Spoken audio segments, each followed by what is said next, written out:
Well, my friends, now that we have all settled back into our bodies, it is time we resumed our duties in earnest. Let us speak of our plans.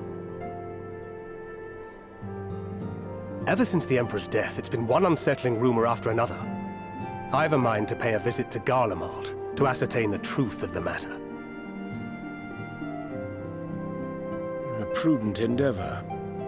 'Tis of the essence that we establish the full extent of the threat, not least if it should prove that Xenos doth indeed orchestrate events from the shadows.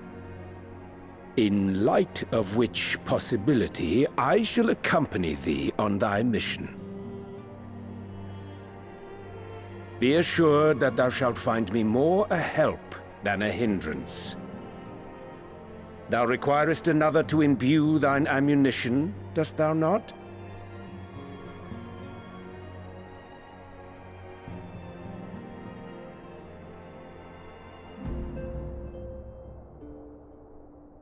Assuming that's settled, there's something I've been meaning to look into as well.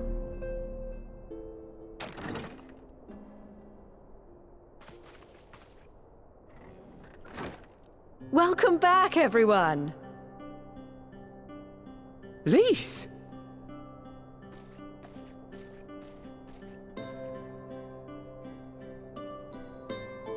You're fine now, right? No more headaches or keeling over? That's right. We're fighting fit and raring to go.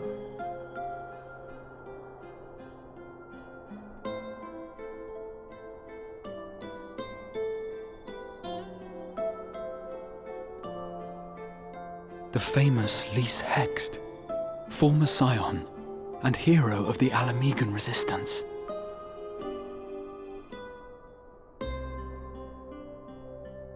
I don't believe we've met. Really? It's so easy to assume that all Archons are acquainted. But then I suppose your fields of expertise are rather different. Grahatir, at your service. I have read much and more about your exploits, Commander. It is a pleasure to finally make your acquaintance. Likewise. The others told me all about you. Do not be so sure. Words scarcely do justice to the vital role he played in our victory in the First. A more dependable comrade one would be hard-pressed to find.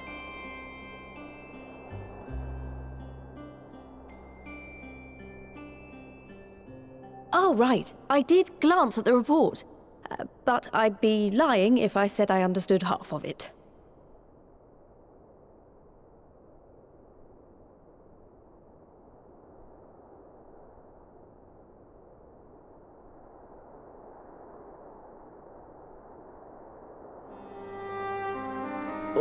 Well, that's a lot to take in. Just to be clear, this means we're not heading for another calamity, does it? Shorn of their unsundered master's leadership, what Ascians remain shall struggle to see their plans to fruition. And though I would ever advise caution, I believe we may rest easy for a time. I'll take that as a yes.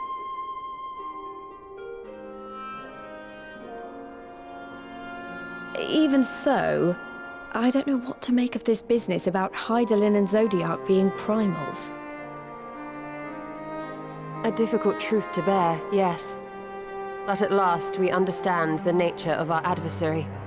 And if there are no further calamities, neither will there be rejoinings, meaning Zodiac will never regain his full strength.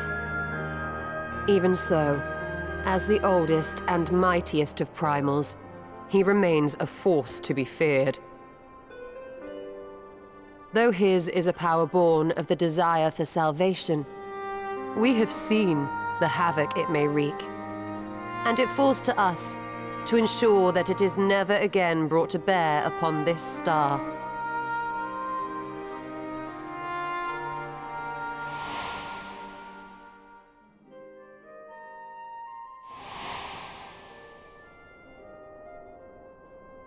But tell us, Lise, to what do we owe the pleasure of your visit?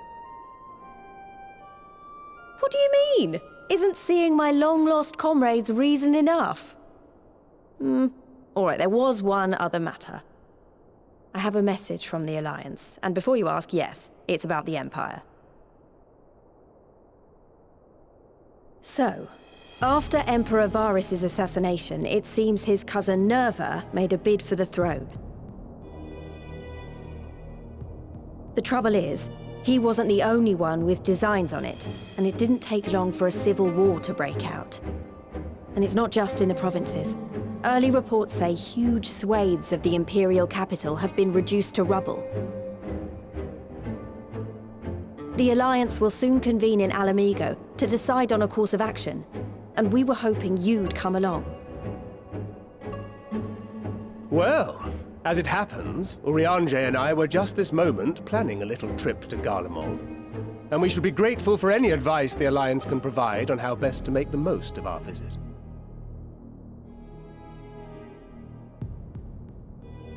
To Alamigo, then. Why don't you go on without me? There's something I need to look into. Oh, forgive me. You were just telling us. What is it, if I may ask? I want to find a way to cure the Tempered. Of course. You think it may be possible to adapt the treatment you used to help those corrupted by the Sin Eaters? I'm sorry, a cure for tempering? But that would change everything. Alizé, consider yourself uninvited. Go and find us this cure. I'll do my best. I was hoping you might join me. Don't worry if not, though. I won't hold it against you if you'd rather attend a stuffy meeting.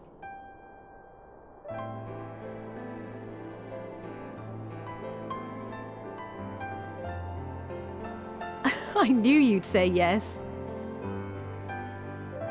I'll come too. If you don't mind, that is.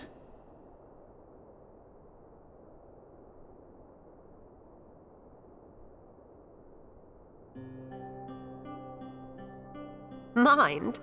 I'm sure they would be glad of your company. Pray, enjoy your time together with your hero. No. That's not... I mean, I simply thought my knowledge might be of some use.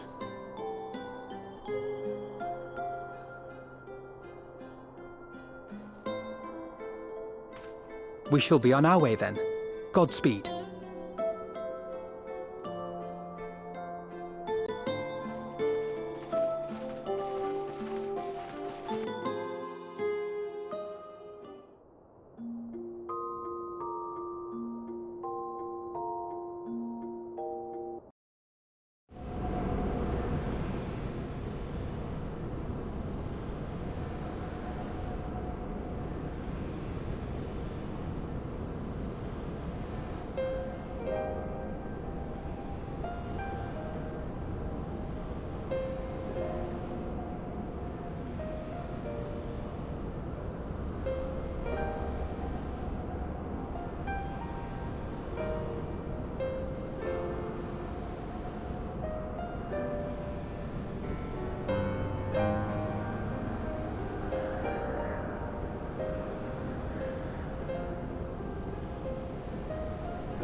My friend!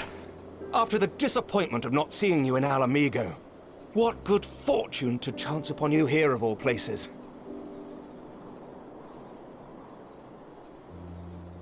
As you may have heard, the Allied nations are making a renewed effort to address the primal problem. To that end, have I invited the chieftain of the Vanu to Ishgard, that we might together plot a course.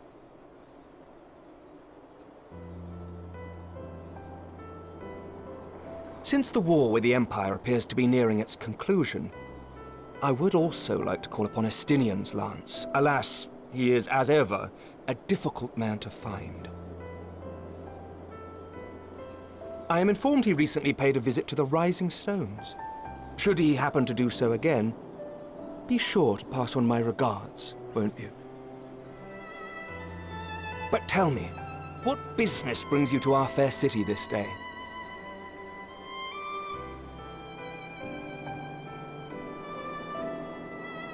A cure for tempering. You never cease to amaze me. Until now, our only hope has been prevention, our every failure irrevocable. But this would rewrite the rules of engagement. It could end the cycle of bloodshed. Very well. You shall have all the ceruleum we can provide, and an airship with which to transport it.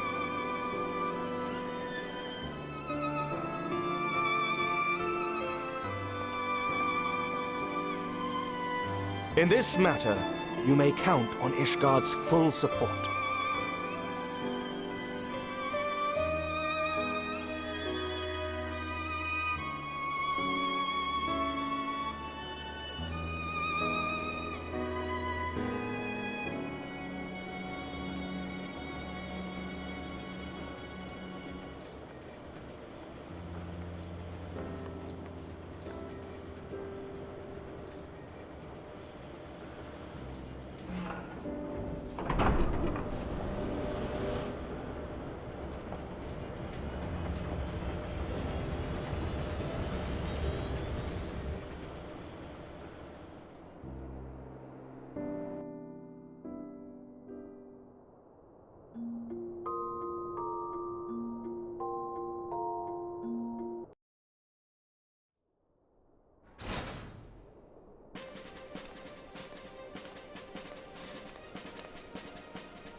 Who would have thought ceruleum weighed so much?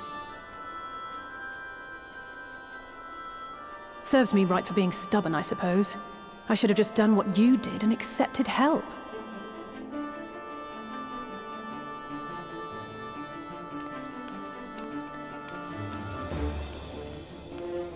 Good work, you two.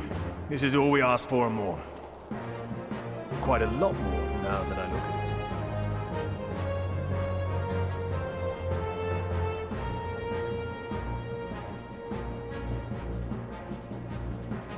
Lord Emmerich, eh? And entirely by chance? Ha! Some people have all the luck. We have also succeeded in configuring the terminals, thanks in no small part to our able assistant.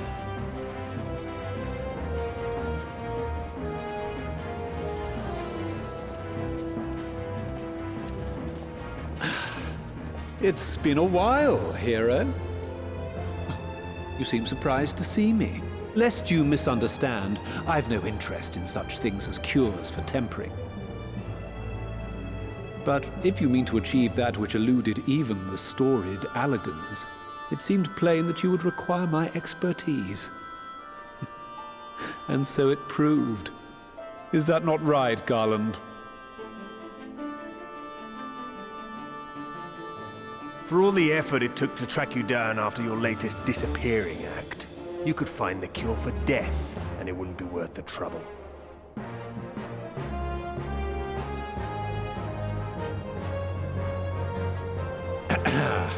That wasn't the only reason I agreed to cooperate. I'm reliably informed that Garland and I are destined to unravel the secrets of travel, not only across dimensions, but through time. Doubtless the lion's share of the credit lies with me. 9 paths to Garland's 1. And this research will be a stepping stone to that illustrious achievement.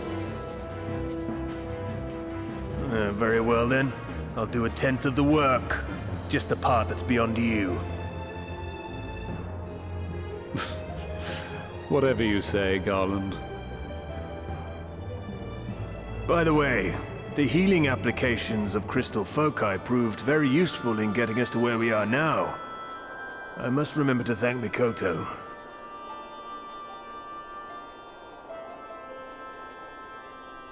Right. If everyone's ready, let's begin.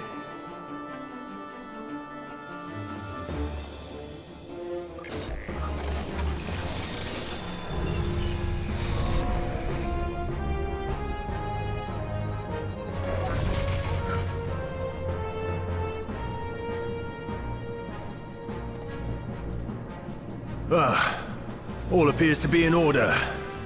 Now, we just have to wait for it to find us our magic. Why not take this opportunity to put your feet up? This may take a while.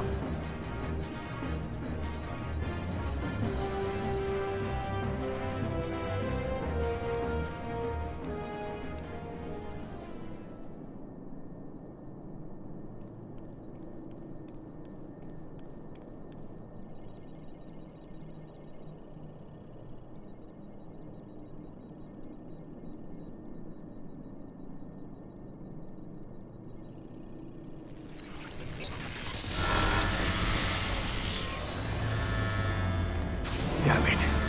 It's overloading. Chief! She won't last much longer! We'll have to shut it down. Wait! We're close! So very close! Oh!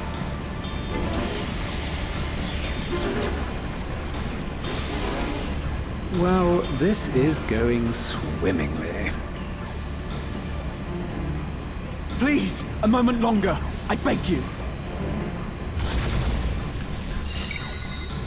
There!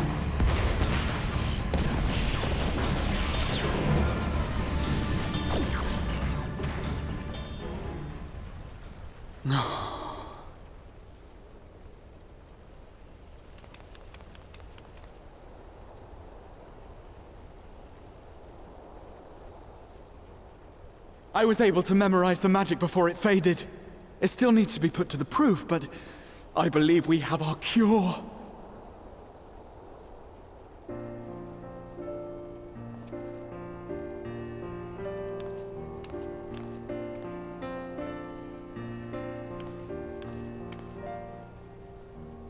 It's just as well. She'll never run again. The fault is mine. I'm sorry. Don't be. It may fall short of dimension hopping, but a cure for tempering is not to be sniffed at. This, my friend, is a world-changing discovery. One we're proud to have had a hand in. A few Magitech terminals are a pittance to pay.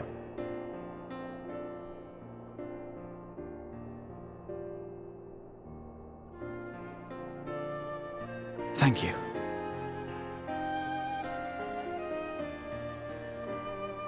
Well, we've done what we can.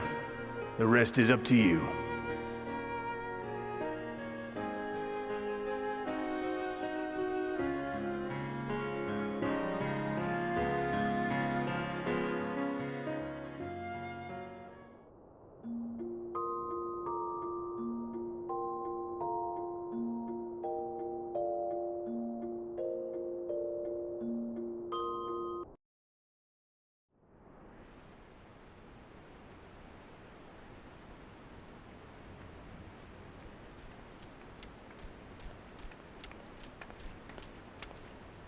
Apologies for the wait.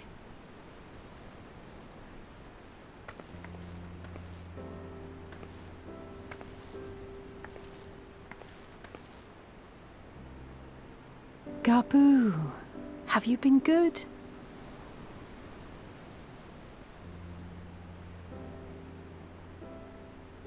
Still no change, I'm afraid. He just stands there in silence until we move him. It's all right now. We're going to help you get better.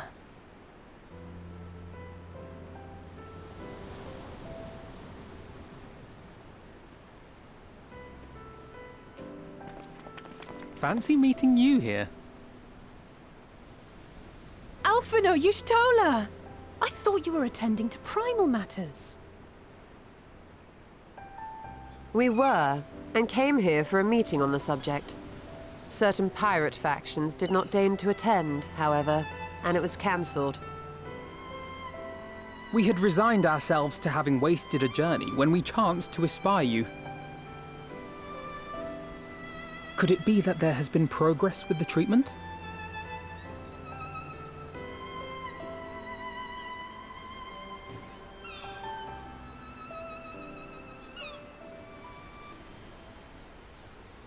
Using Magitech terminals to formulate the solution.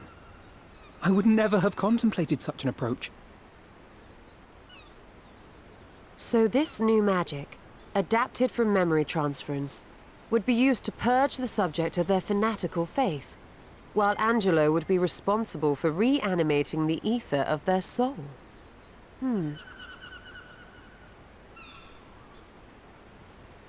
Yet I wonder at the practicalities. If one were to reanimate the soul first, it would only serve to exacerbate the tempering. Conversely, a stagnant soul would not respond to the effects of the magic. Would both need to be performed simultaneously? Nothing escapes Master Matoya's inquiring eye. As you say, both must be carried out simultaneously. And thus, I propose to imbue Angelo with the tempering treatment in much the same manner as I did the spirit vessels.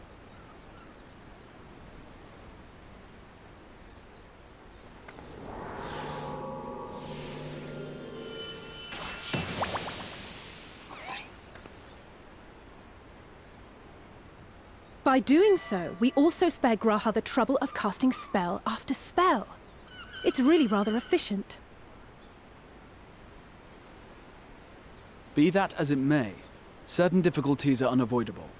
The imbuing process will still require no small amount of ether. And, as I can no longer draw upon the Crystal Tower's stores of energy, I will be compelled to rely on those of others. Well, I, for one, would be glad to assist. As would I. Since the resumption of our duties, it has been naught but stuffy meetings, and I have ample ether to spare. Excellent. With your permission, then, let us begin.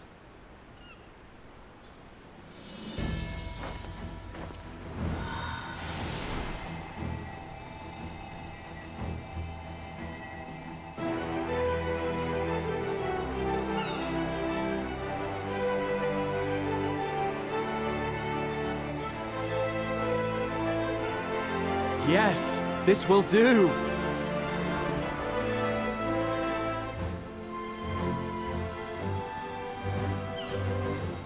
And now, it's my turn.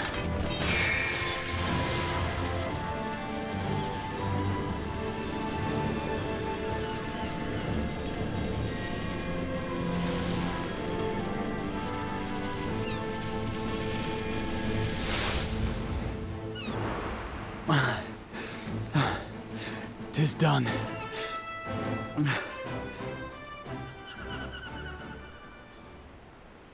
No small amount indeed.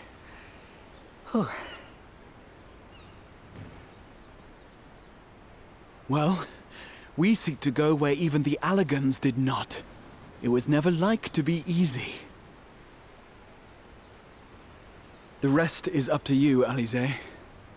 The treatment itself will take time and focus. so we will need a quiet room. I'm sure our hosts can spare one.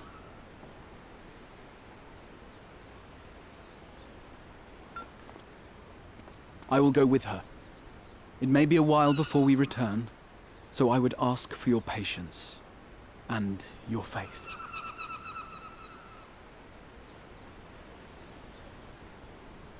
We'll bring Gabu back. You see if we don't.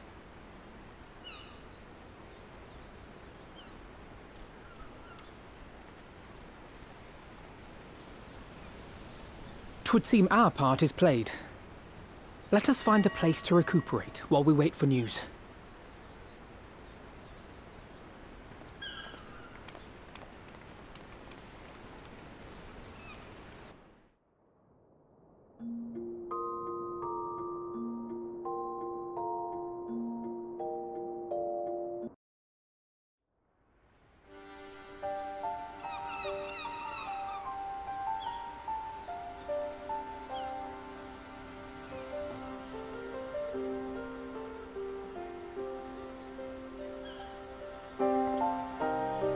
For years, Eorzea has labored to find a solution to the primal problem, without success.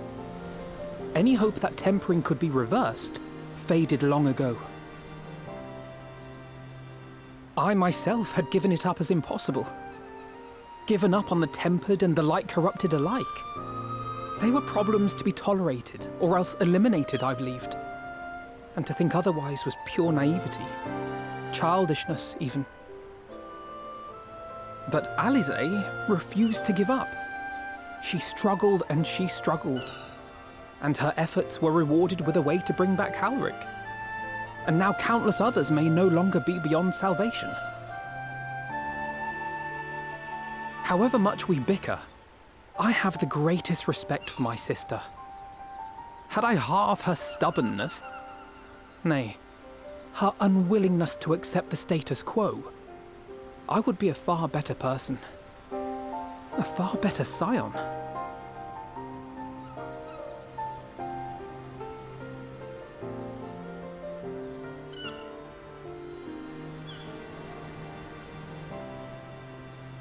I should, I know. Yet, despite my good intent, I have the feeling that I would only succeed in incurring her ire.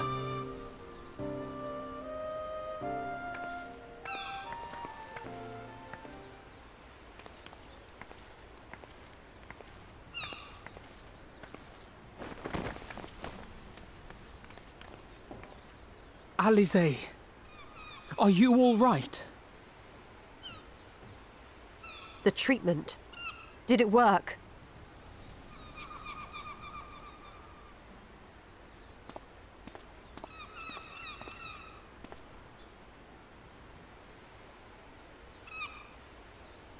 Oh, I'm so glad to see you all. Delighted, happy, glad.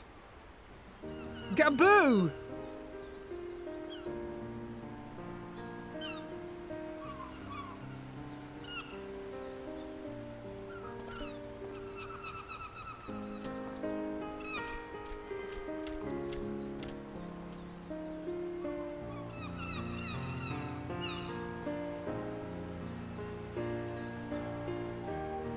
All this time, my mind was filled with thoughts of Great Father Titan.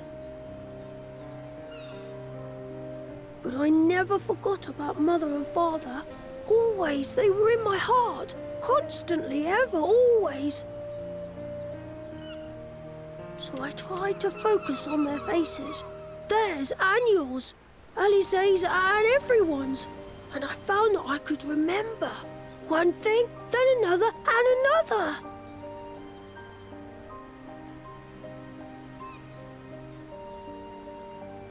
Your hopes reached Gabu. They helped him to hold on.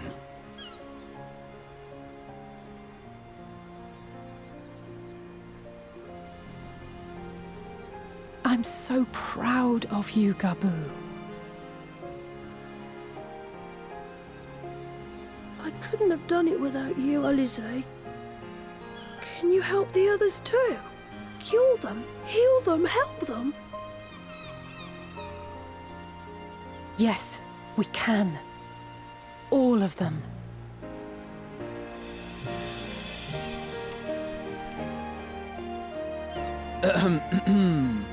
Without wishing to dampen the mood, I feel compelled to add certain caveats regarding the viability of the treatment for general use.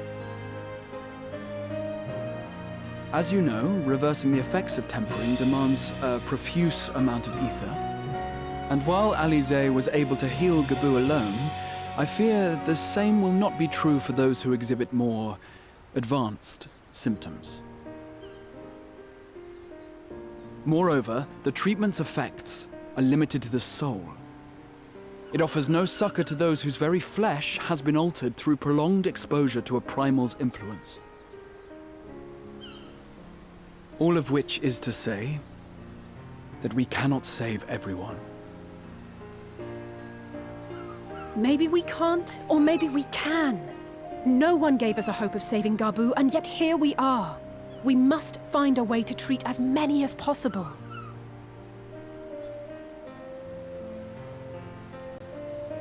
Then, the next logical step would be to produce a veritable army of Porkses, would it not? Granted, it seemed a simple enough process in the first, but I suspect it will be different here in the source. Not that I am any authority, of course. Yet there is an authority on familiars to whom we may grudgingly turn. She's stubborn, haughty, eccentric, irascible, laconic, annoying. And her name is Master Matoya, the real one.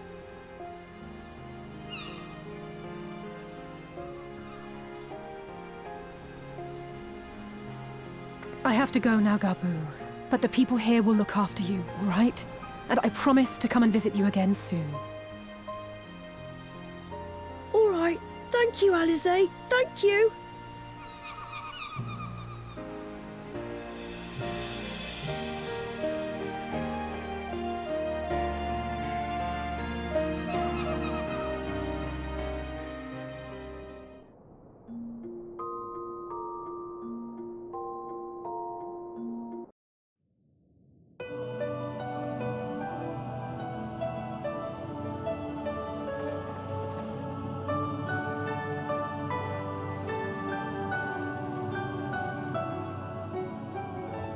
Nary a word from you all this time, then you bring every man and his pirogo with you. Did no one teach you any manners, girl? They were too busy teaching me etherology, Master. Jesting aside, I wanted to be the one to express our gratitude. I am told you spared no effort to sustain our bodies while we were away, and for that, we owe you our lives. Thank you. You were gone so long. I was starting to think you'd set your heart on staying. It wasn't easy to leave, as it happens. Seldom does one have the opportunity to study other worlds, and I would not have minded extending my stay by a handful of years. Ever the scholar. Y'shtola dedicated herself to studying ancient civilizations of the First, befriending a tribe known as the Knights Blessed in the process. There she took on the name of Matoya and won the respect of all the children of the forest.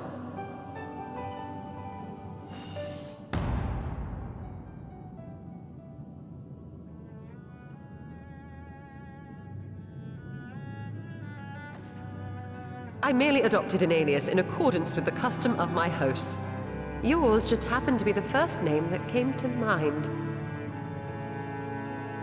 You mean to tell me you went gallivanting about using my name and only bother to visit when you need a favor? And don't pretend you don't. I taught you long enough.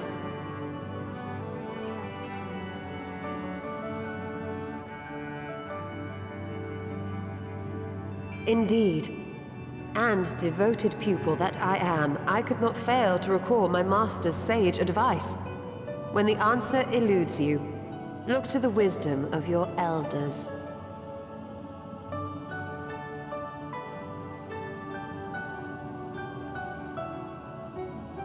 You there. Were you going to introduce yourself?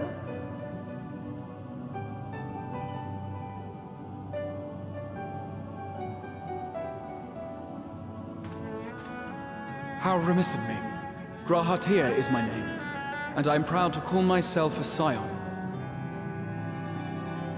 I too wish to offer my gratitude for your invaluable aid in sustaining the Archon's bodies, as well as my apologies. It was my inexpert summoning spell which endangered their lives in the first place. Ah, yes. The one bent on digging up the mysteries of Alag. Old Galaf used to speak of you, and Kryles told me all about your recent exploits. Do you have a bad back or something? At ease, boy. Whatever mess you've made, I'm not in the habit of dwelling on the failings of the younger generation. You are too kind. I've also heard much and more about you, Master Matoya. 'Tis an honor to finally make your acquaintance. Well, that's more than enough pleasantries for anyone. Tell me what you want. I haven't got all day.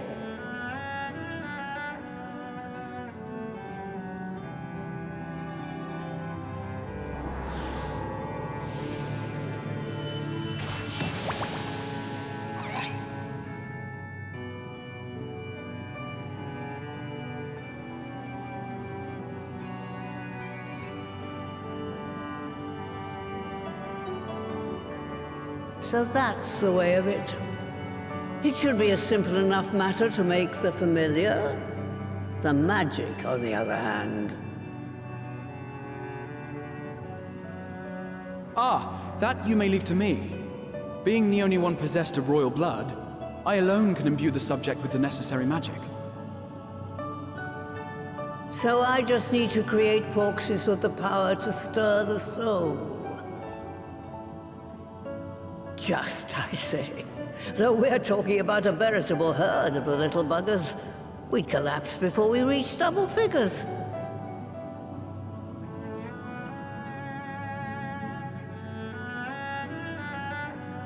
But if I could get a familiar to create the familiars, a mother porxie, as it were.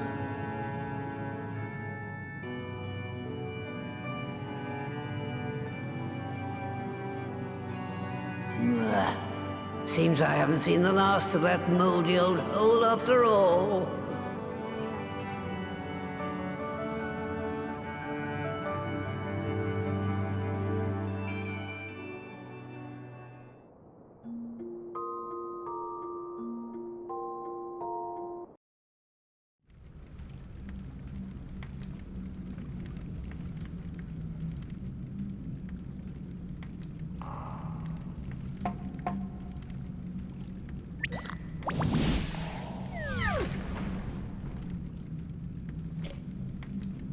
There we are, quite tame. Then all that remains is for me to imbue her with the magic. My friends, I'm afraid I must trouble you for your ether once more.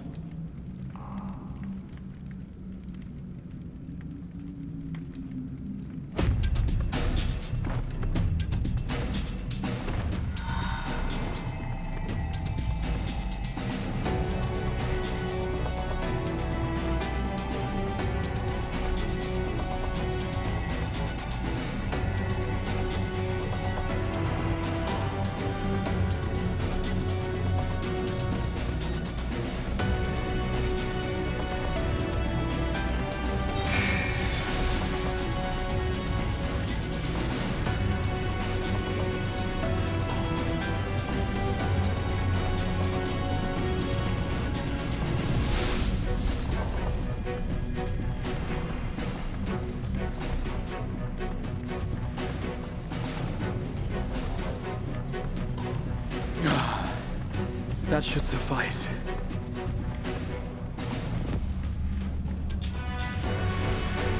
Good. Let's set her to work then, shall we? I want to see some porxes. Assuming that is, someone can spare the requisite energy.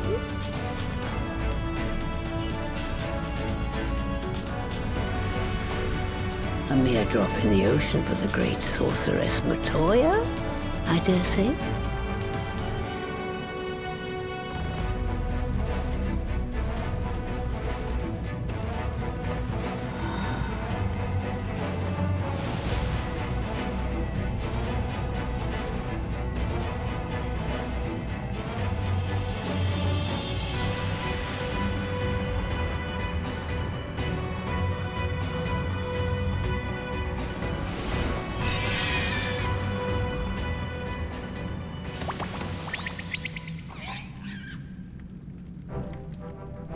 Excellent. Our very own litter of Angelos. And we can make as many more as we want, simply by providing the Mother Porksy with additional ether. I will require a moment before I try again. It's still hard work, but a damn sight more efficient than making them one by one. Thank you, Master Matoya. Everyone, we're a step closer to our goal. Distributed amongst the allied nations, they should do much to facilitate closer dialogue with the beast tribes. And given their present travails, I believe our friends in Limsa Laminsa should be the first beneficiaries. Agreed. Though I must leave this errand to you. I doubt my legs will carry me out of the cave, much less to Vilbrand. Thank you for taking the lead in gathering the ingredients. I expect you would benefit from a rest too.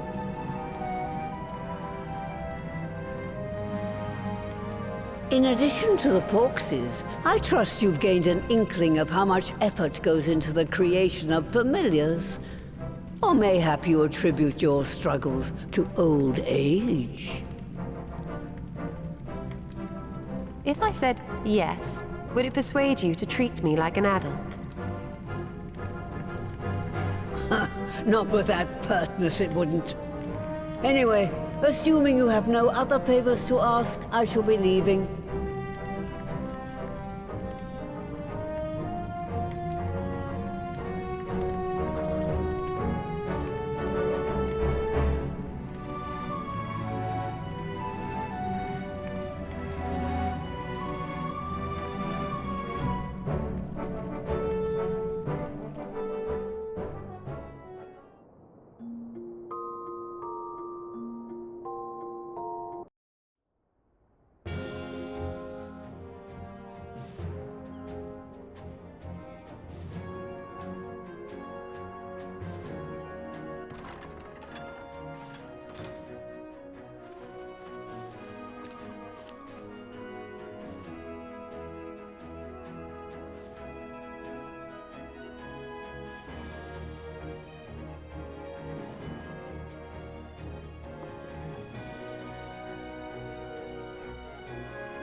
who's come crawling!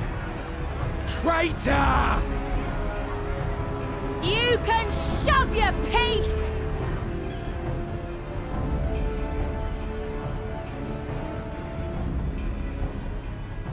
Welcome aboard, Admiral. I'll wager you don't remember me. Sicard, acting captain of the bloody executioners, at your service. 'Twas kind of you to invite us. Now, if Captain Hillfear has a message for me, I bid you speak it. We have just the one demand. That you forget this bilge about making peace with the Beastmen. Ours is a nation of pirates. Always has been, always will be. Deny us our right to plunder, and you deny who we are. Too bloody right! Pirates till we die! What we take!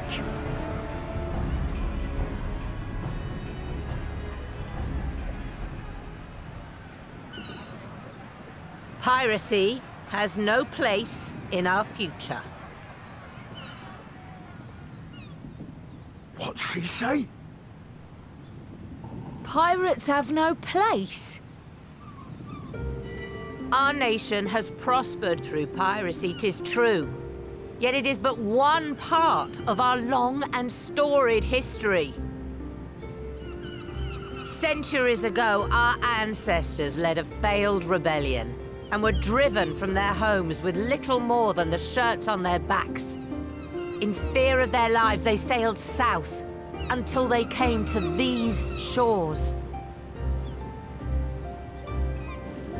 Finding the land occupied by kobolds, however, they were forced to turn to piracy in order to survive.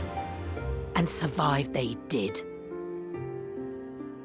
But not so long ago, when the Empire threatened to crush everything we'd built, we set aside piracy and joined hands with our neighbors. This too was in order to survive. And survive we did. Time after time we fought the Empire, and time after time we won.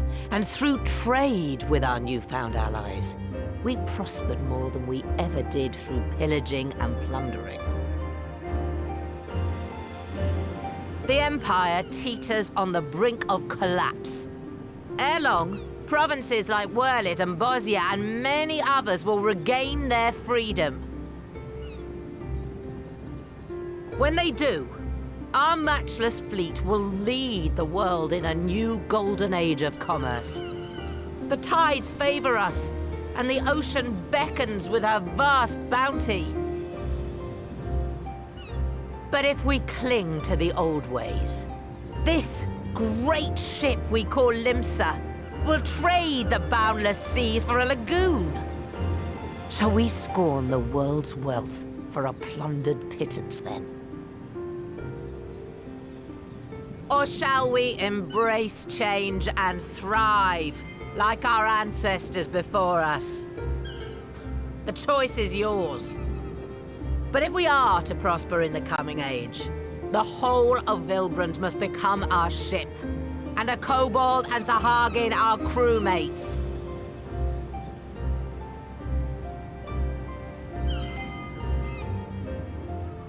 Rousing words. Might even be some truth in them. But pirating's all we've ever known. And we ain't about to give it up just 'cause you say so.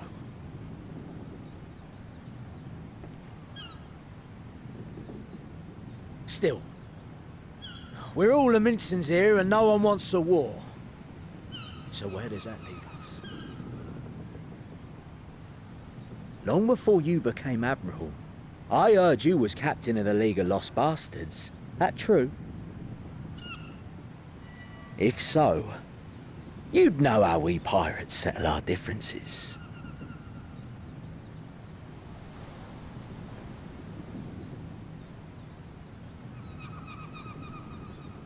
A duel.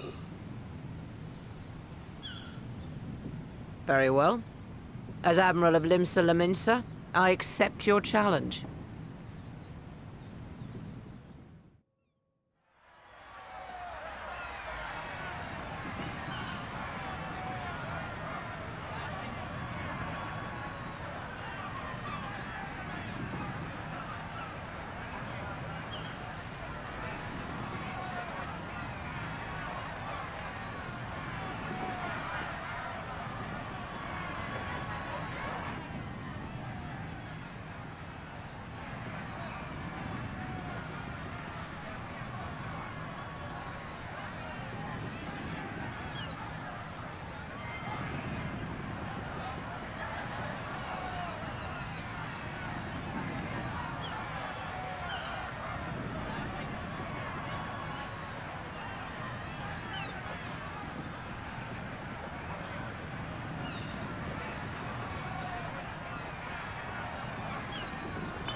ain't over. Not till one of us is dead. Finish the job, or I will.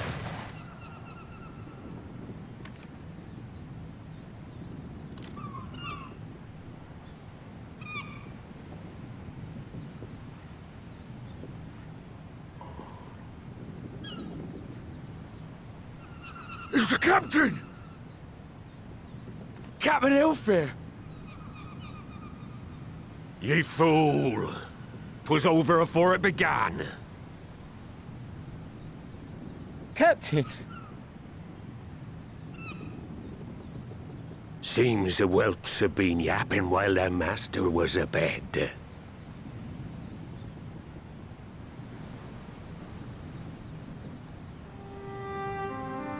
Listen well, all of ye.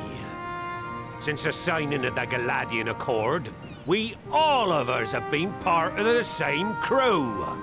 The crew of the good ship Limsa Laminsa. At the helm of that ship is the Admiral. And 'tis she who decides where we sail. Was I not clear on that point? Or did you forget whose deck you stand on? Nay? Then what in the seven hells are you playing at? It's all we know, Captain. If we ain't pirates, what are we? You're bloody idiots is what ye are. Idiots with your own lives ahead of ye. Ye can do anything ye want. Be anything ye want. We're pirates, aye. And we pirates love our loot. But that ain't our first love. Our first love is the sea. The sea! And what she brings us. Freedom! So hold fast to that. Let the brine-crusted husk that stands before you now be the last of them as knew naught save out of steel. And make of yourselves a new breed of pirate!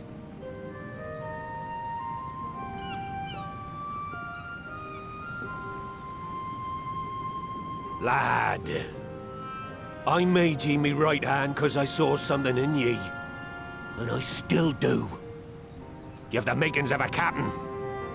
All you lack's the belief.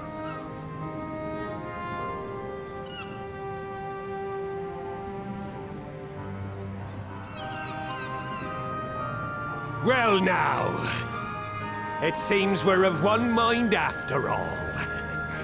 Apologies for the misunderstanding, Admiral. We're with ye, wherever ye be headed. You have my thanks, Hilfir.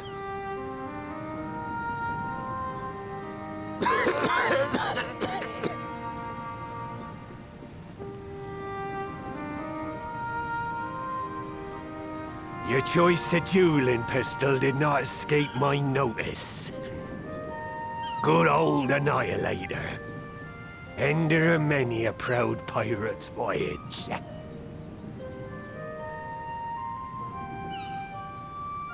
Mistbeard's vanished into legend, and it won't be long before I take my rest in the depths. Yet be that as it may, the old ways can only truly die when we've dealt the Empire the telling blow. There'll be stormy seas ahead, no doubt. But I'm trusting ye to steer us through to the other side.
Greetings, Patriarch.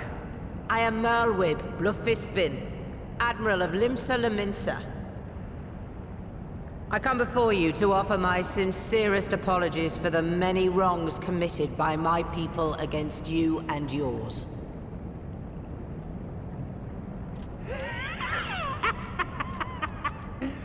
You were foolish to come here. Stupid, unwise, foolish. The Great Father shall have your souls for your folly.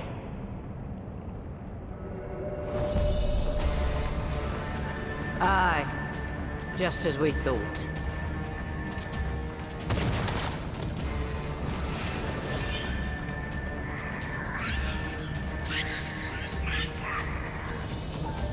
Now, Alize! Quickly! You don't need to tell me! Let none pass. We must grant her as much time as we can.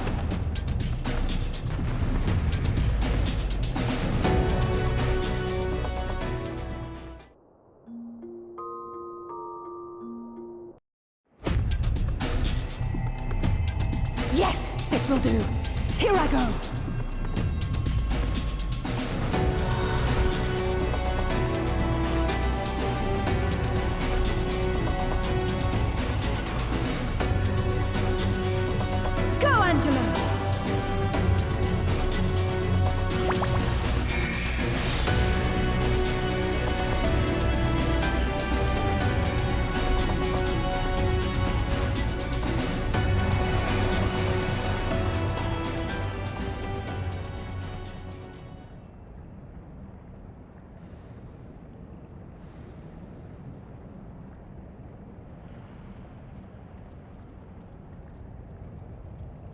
Did it work?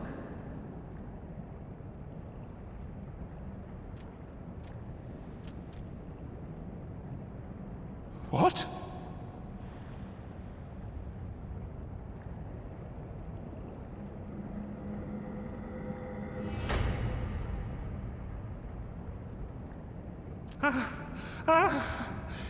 What is the meaning of this?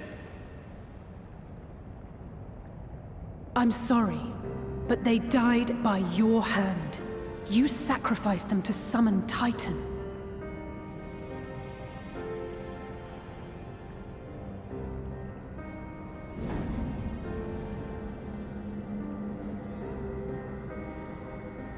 No. No, no, no, no!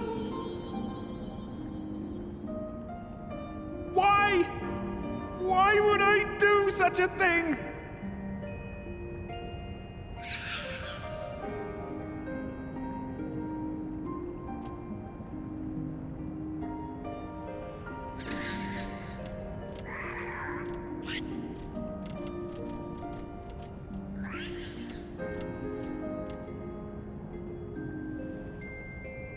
Would that there were a cure for the victims of the Tempered.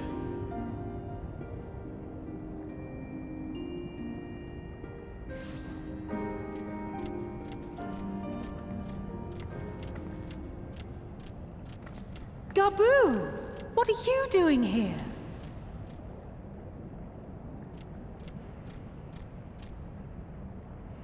Patriarch, please listen to me. Hear, heed, listen.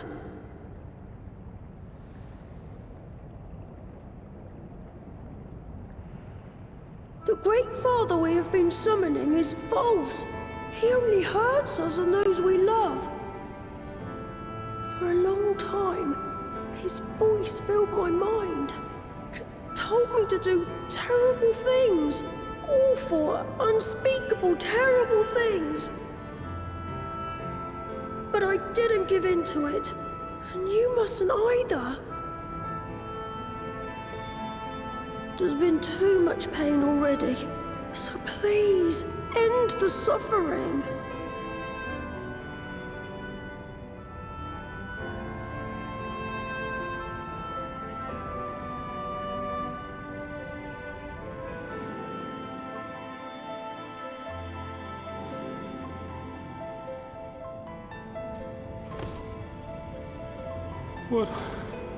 What have I done?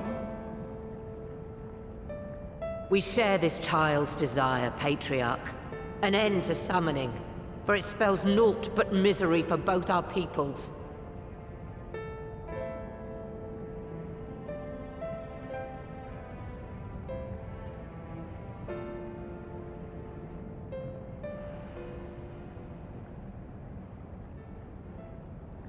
For many long years, man and kobold have feuded over territory, pillaging and perishing for the earth beneath our feet.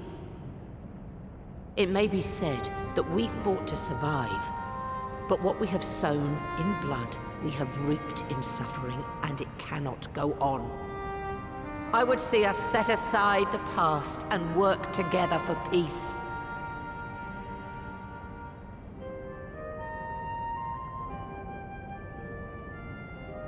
It was wrong of me to hurt my own in the name of the Great Father. Sinful, evil, wrong. But that doesn't mean there can be peace between us.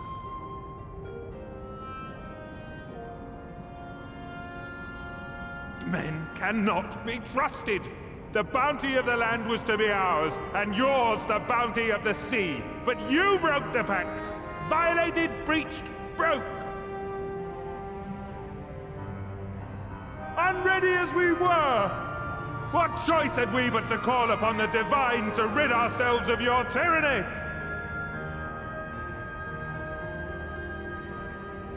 None, and I do not blame you for it. In violation of the spirit, if not the letter, of the pact, we took your lands for our own.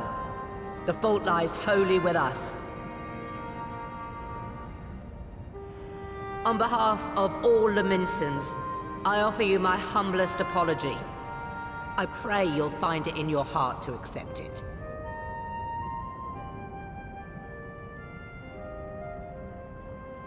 Yet I know an apology alone will not serve to make things right.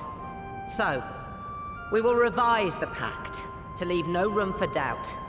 And any who violate it shall face justice, swift and certain. No, we won't be fooled. Not again. Please, hear me to the end. Fleeting though it was, there was a time when man and kobold abided together in harmony, in cooperation.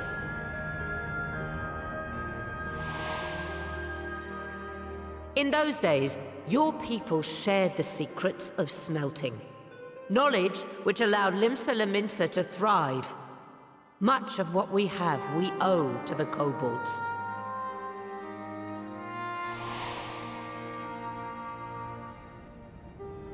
And so, for the good of all who dwell on this isle, I wish to make you an offer. We will bear your people's wares to every corner of the world, and trade them in your stead. In return, we will bring you the bounty, not only of the sea, but lands both near and far. Whatever you desire, the Navigator as my witness, you shall have it. There will be no more man and beastman, just the crew of the great ship that is Vilbrand.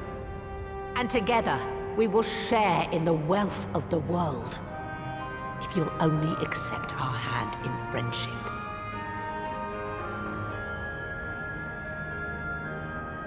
We want to believe you. We truly do. But we believed you before and you betrayed us. Fooled, deceived, betrayed us. There are bad men, it's true. But there are also good ones. And the ones before you are the best of them. They were always kind to me. Caring, nice, kind, and I trust them with my life.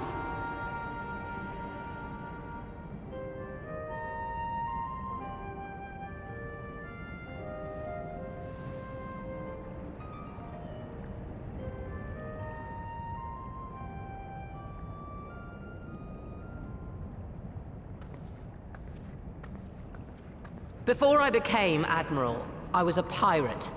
I stole, I fought. I stained the sea red with blood. Such is my past, and I dare not forget it, however much I might want to.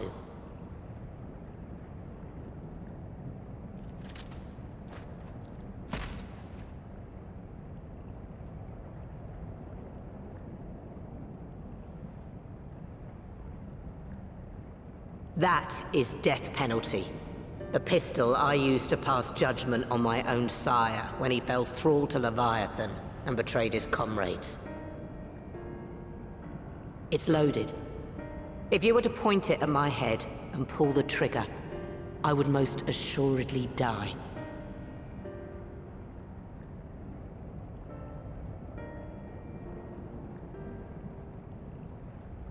Though it isn't much, my life is the single most valuable thing I possess.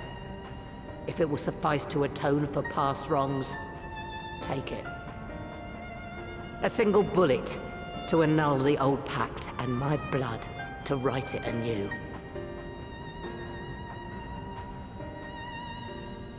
What comes after, I entrust to this man, my second in command. I know that he will do his utmost for the happiness of all who call Vilbrand home.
I do not trust you.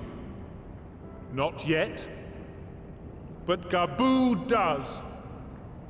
And I will trust him.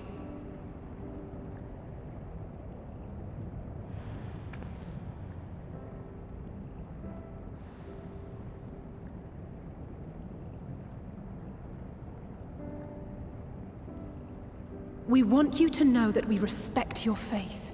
There's nothing wrong with giving thanks to the land which sustains you. But summoning is different. Should you hear of anyone who would attempt it, we ask that you appeal to their better judgment, or failing that, seek our aid. We're always ready to help. Many and more of my brethren are yet enthralled to the Great Father, just as I was. If you could free them too, I would be grateful. Appreciative, thankful, grateful.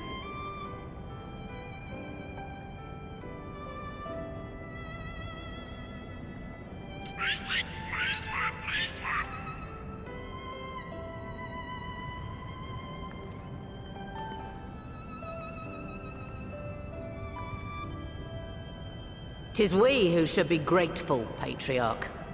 I thank you for affording us this chance.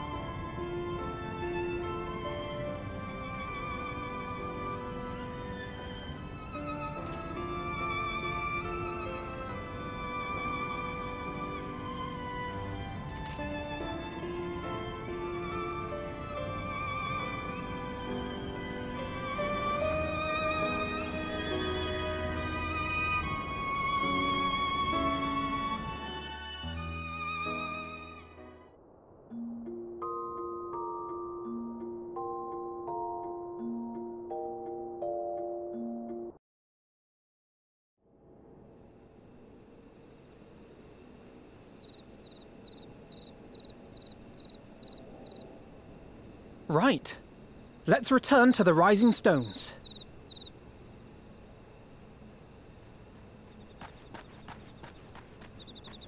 Admiral, something strange is afoot at the floating city. Breathe, man. What is it? I think it's best you see for yourself. Please, come with me.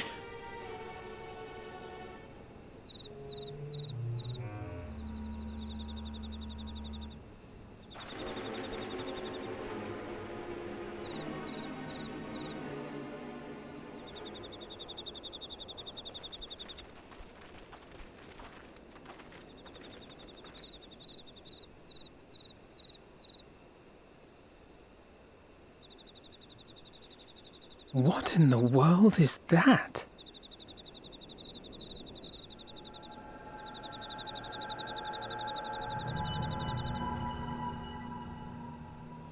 A tower? You can see it too, then? I feared I was losing my wits. One moment I was patrolling as usual, and the next it was just there.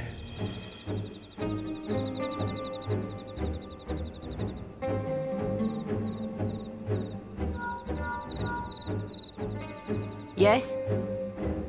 This is she. I am. I'm looking at it. What?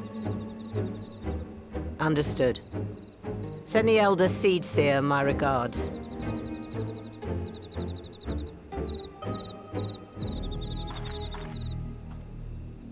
The communications officer. It seems this isn't the only tower. They've sprung up all across Eorzea.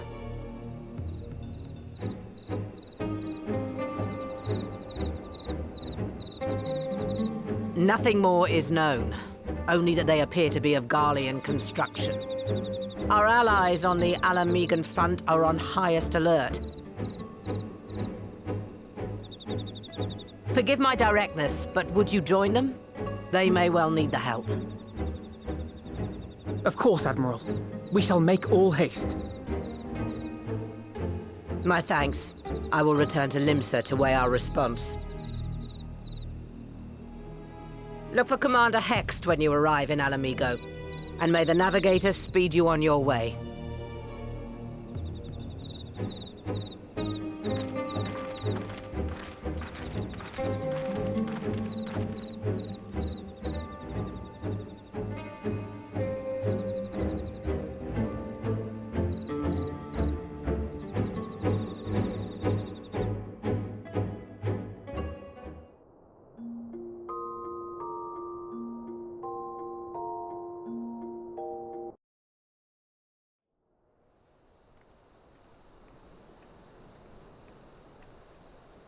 Thank you for coming so soon. I'll send for Commander Aldin at once, and we can decide what to do about these infernal towers. Roca preserved!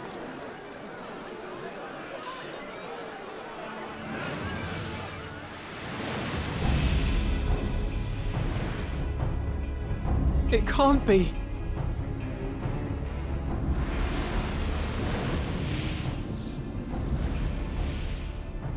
The palace! After them!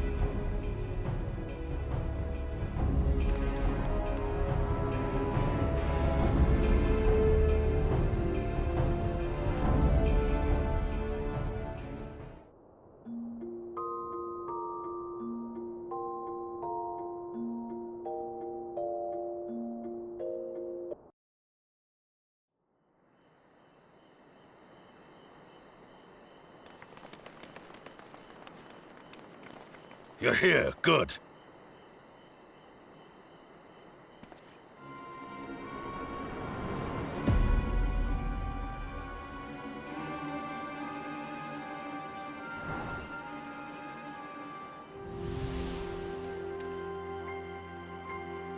Well, well, well! To be received by such an illustrious cast!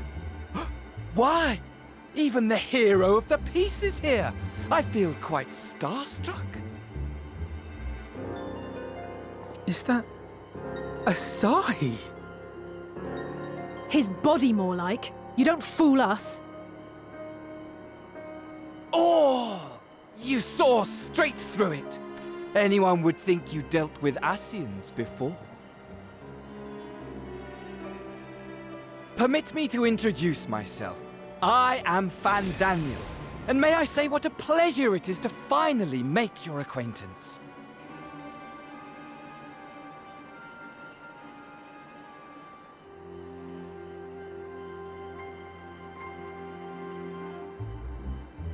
My, straight to business is it?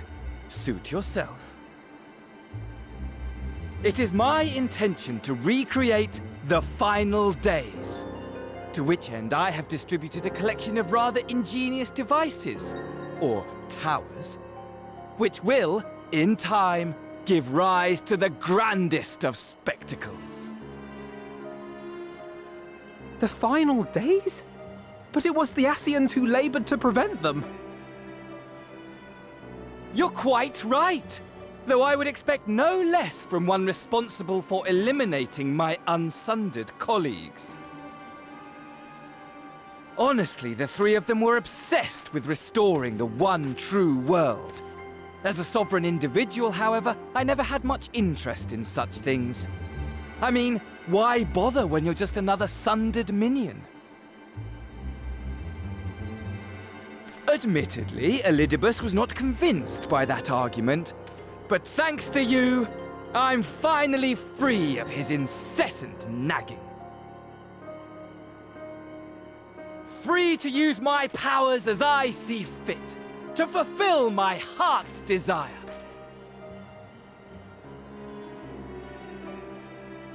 And my heart's desire is to lay this half-broken world to waste, leaving nary a fleck of dust behind! What? Why would you want such a thing? Because I want wretched creatures who ask such meaningless questions to die! You! And you! And you! I want you all to die! And I want to die too! Oh, yes! I want to die and take everyone with me in a paroxysm of pain and suffering! I'm different, you see, from the ancients who clung to dear life, and from you. So don't bother trying to reason with me. You will find I have no reason, or creed, or any such tripe. I just want to destroy the world. But please do resist with all your might. It will add to my enjoyment. Now then, ladies and gentlemen, keep your eyes peeled, for the curtains have risen on the spectacle to end all spectacles. We, the Telophoroi, shall be your performers, and this very star our stage.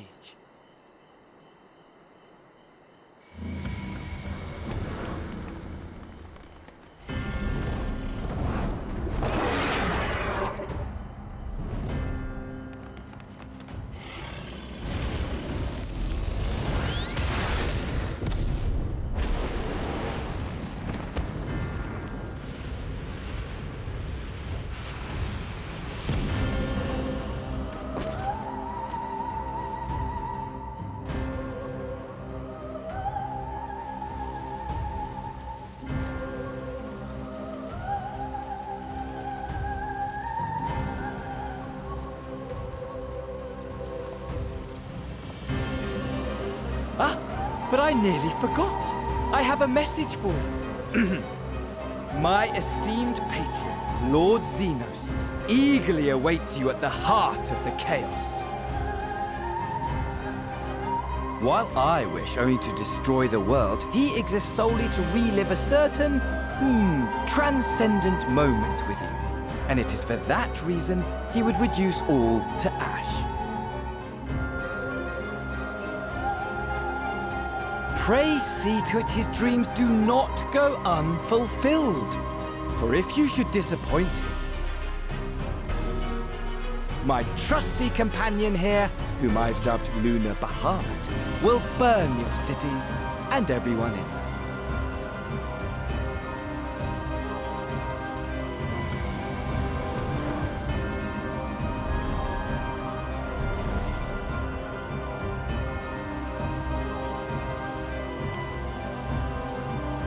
Everyone out! My men will tend to the blaze.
Scouts should have been back by now. I'm gonna go and find them.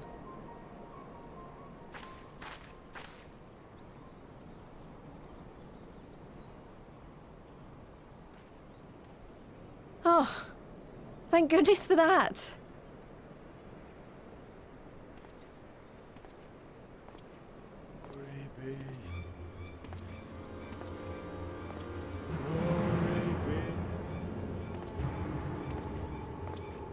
Glory be.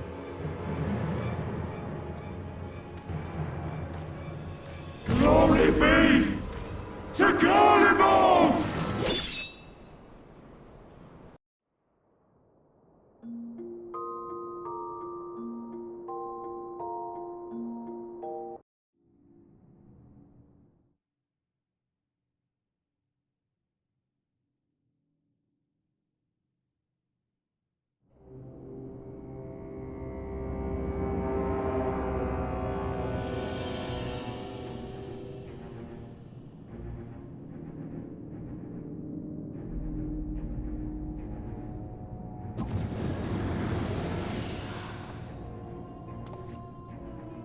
The piles have been driven as planned, and the first of the beasts has roared to life.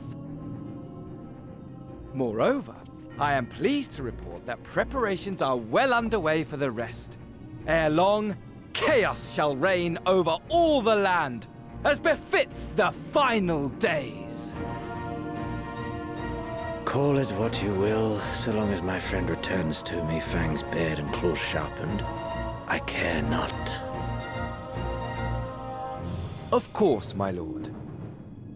By strange coincidence, your dear friend chanced to be present when I made my declaration. I took the liberty of informing her that you await her coming, though I confess, I may have singed her a little in the process.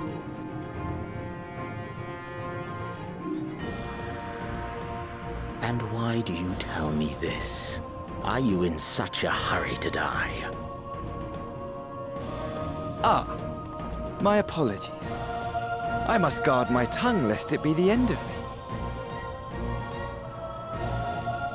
Though, there is something to be said for such a glorious death. Better to fall to one who has it all than falter before an inferior. Huh. I shall keep it in mind as a contingency. For now, however, I shall proceed with the plan. My lord.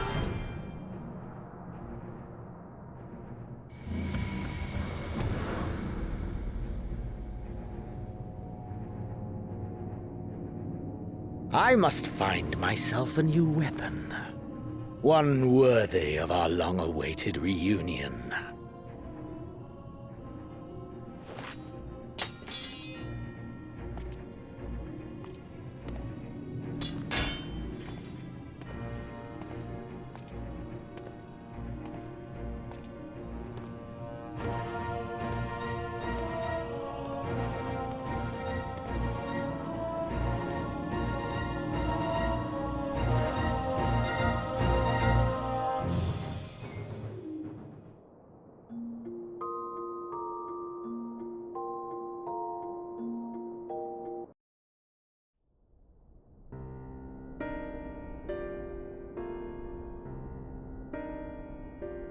Ere we begin, I would like to offer my gratitude to Masters Thancred and Urianger.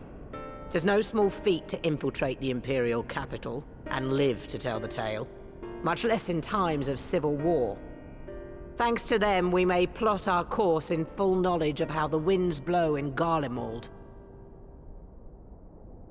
Full glad are we to have been of service.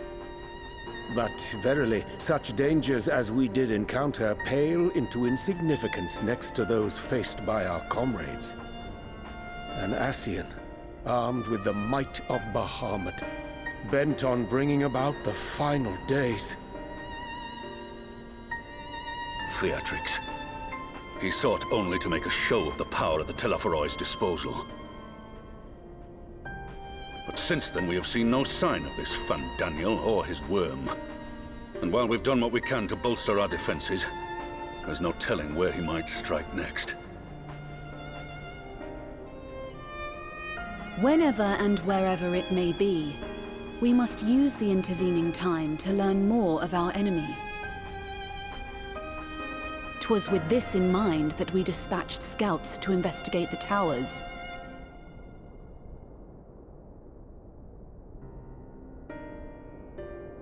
Our advance party took longer than expected to return. And when they did, they tried to kill us. Luckily, I'd seen that sort of thing before, and we were able to restrain them before they did any harm. Then it was just a matter of letting the Porksies do their work. Are you saying they were tempered? Once they'd come back to their senses, they told us everything they could. It seems that just as they were getting close to the tower, they heard an ear-splitting roar, and that was the last thing they remembered. But what worries me most is what they were saying right before they attacked. Glory be to Garlemald.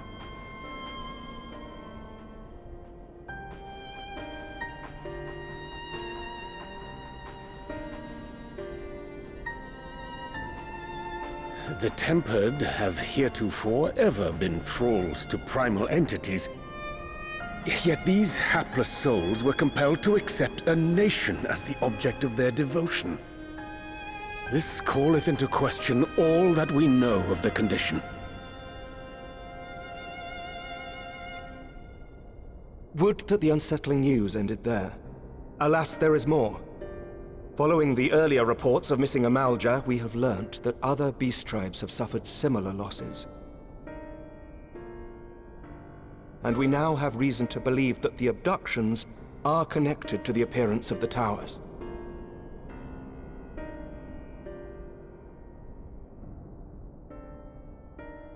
Our scouts sighted black-garbed figures leading shackled Ixal in the direction of the tower in Dravania.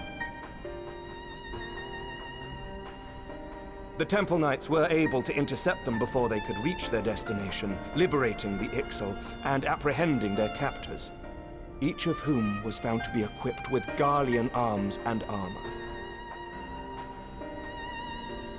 So the Empire is the common thread. With the support of Xenos, it seems likely that Fandaniel has rallied a faction of the splintered Garlean army to the banner of the Telophoroi. Lord Hien reached the same conclusion when I shared our findings with Doma.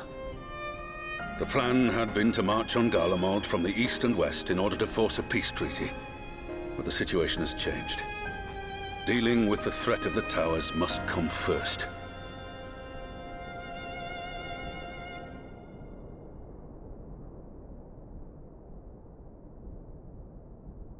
Given the nature of the enemy and the proven risk of tempering, I could think of few suitable candidates to aid in this task. But I am confident in my choice.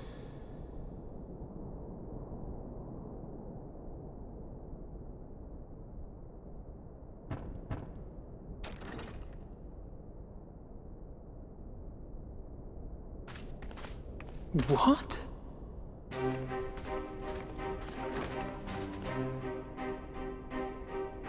Resistant to primal influence as they are, they can investigate the towers without fear of being turned.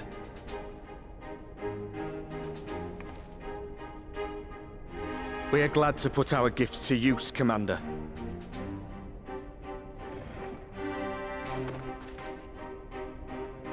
Gifted or not, going behind enemy lines remains a perilous undertaking. But we must know more if we're to strike back at our foe. I'm counting on you.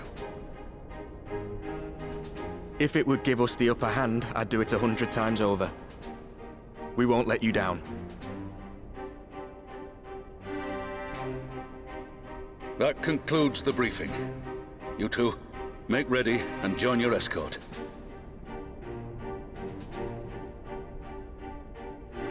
Are you certain about this, Arenvold?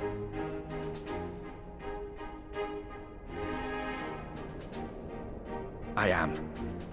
Come on, let's talk outside.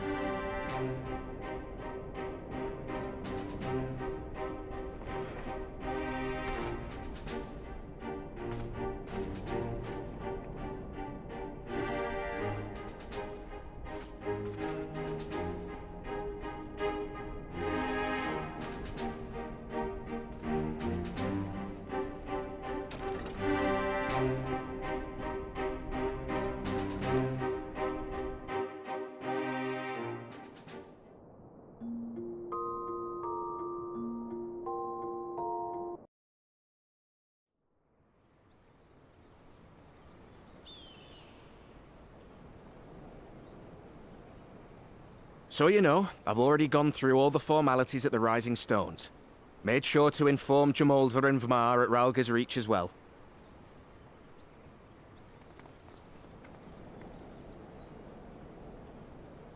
Arenvold, I admire your enthusiasm, but this is far more dangerous than anything you have done before.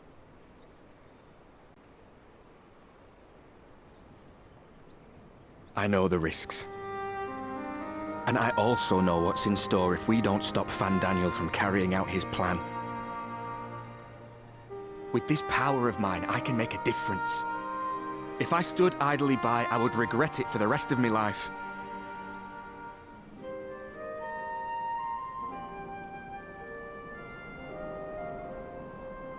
And you, Fudola? Is this what you want? What are you asking me for? It's not like I have any say in the matter. Don't pretend. We both know Commander Eldin gave you a chance to refuse. And you didn't.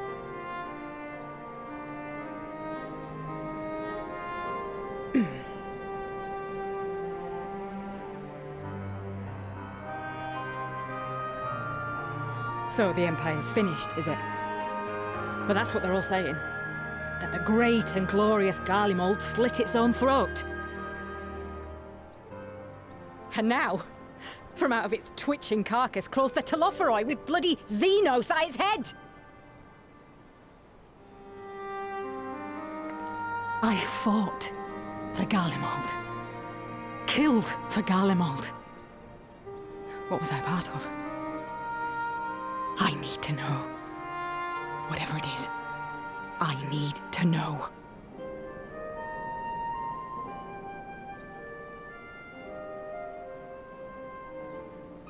Very well. If your hearts are set on this, I shall not stand in your way.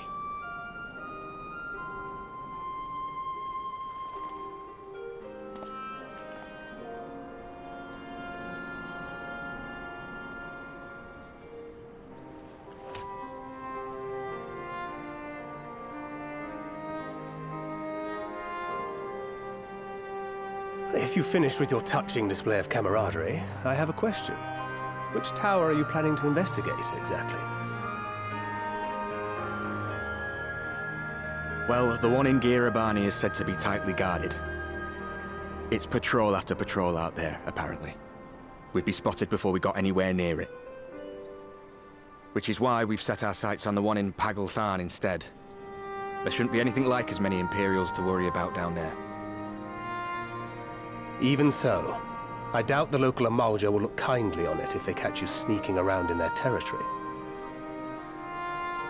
Fordola and I had a chance to learn the lie of the land in our previous forays there. We might still find trouble, but at least we won't lose our way.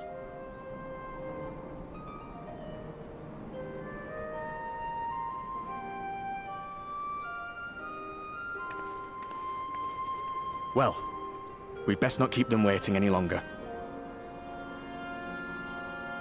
Mayhap when all of this is over, we could take another trip to Loxeld. I would have you know I've become a rather capable swimmer since our last visit. Ha! I'll believe that when I see it. Though, to be fair, getting into deep water does seem to be a scion's lot in life. Take care, Ray.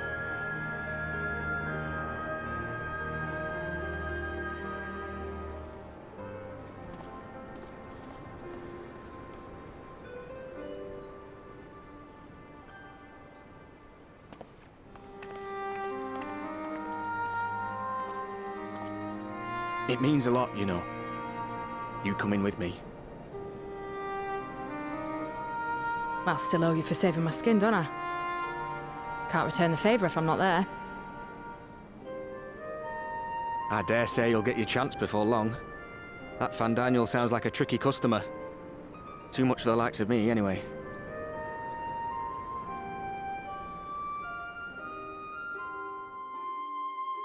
But we both know I'd just be another soldier if it weren't for my gift.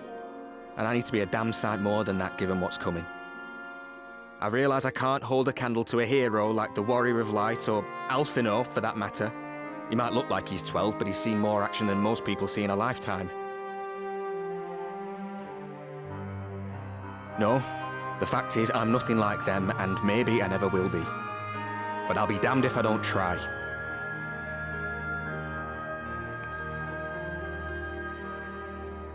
They're counting on me. On us. So let's give it our all.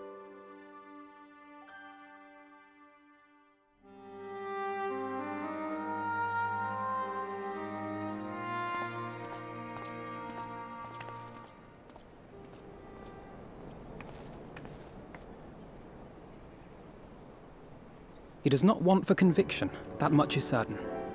So let us have faith in him. Him and Fordola both. While they see to the towers, I would attend to another task. Chasing down this lunar Bahamut.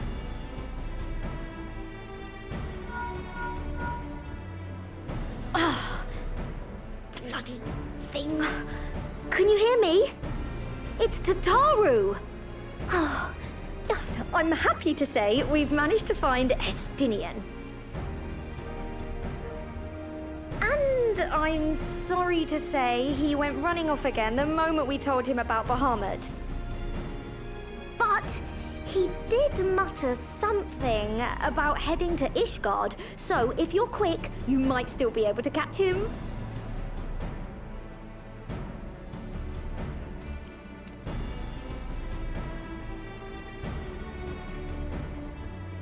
Even if we set out this instant, he may already have left by the time we arrive. Have her send the Bonanza to Ishgard. It may prove useful should we need to give chase.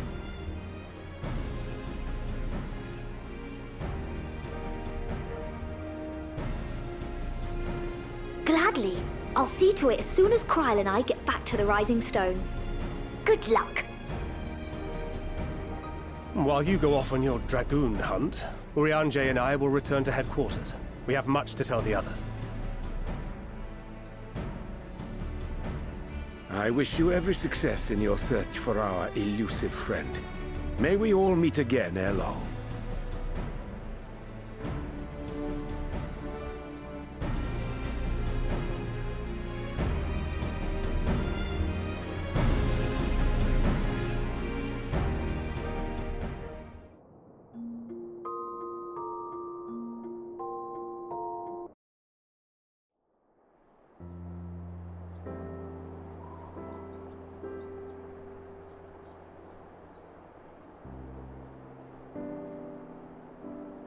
No sign of him. Not that I've ever met him before, but the way Alphino goes on about him, I'm fairly sure I could pick him out in a crowd. Speaking of which, it does seem awfully quiet. If the erstwhile Azure Dragoon had returned to Ishgard, would it not be a source of general excitement?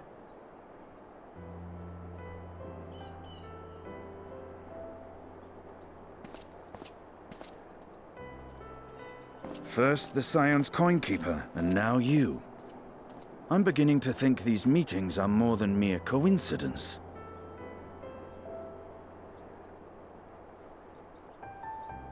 Not that I'm complaining. It's been too long. Too long? You look an ilm taller and twice as rugged. It suits you, Alphino.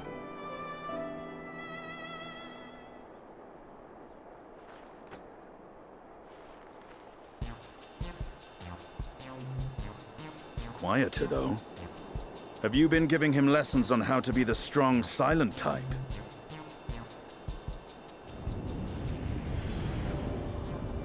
I am not Alphino!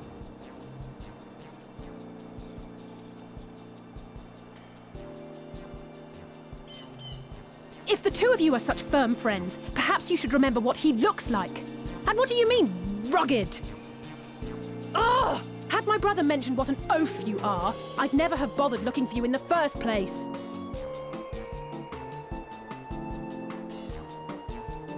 Estinian Wormblood, the Azure Dragoon.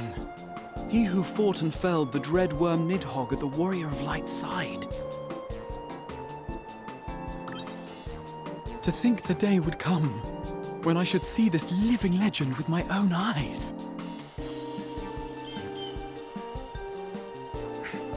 someone mind explaining what is going on? Is everything all right?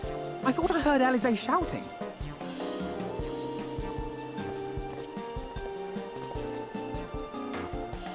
Estinian! It's been too long.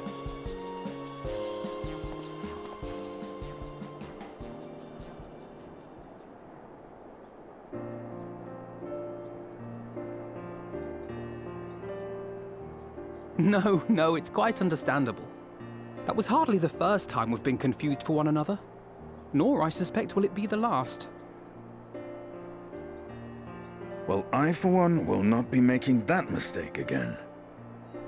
What I will say, for the second time today, is that you've grown. Inside and out. I can tell. One can't remain a spoiled little lordling forever, you know.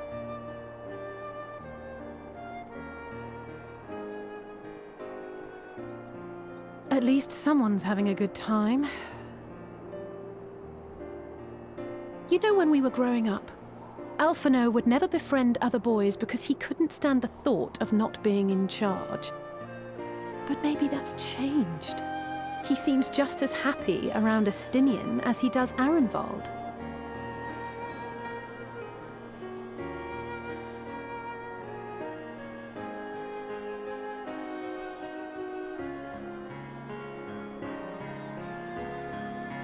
Keep him to my...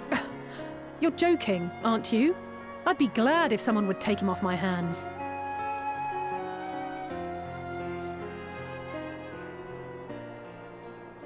No rest for the righteous, eh? Speaking of which, I was just on my way to borrow an airship to take me to Azisla. Azisla? How could I forget? The dragon with whom Bahamut shared the deepest of bonds. Aye, Tiamat, his mate. Even now she remains imprisoned on Azisla, though her remorse binds her faster than any shackle.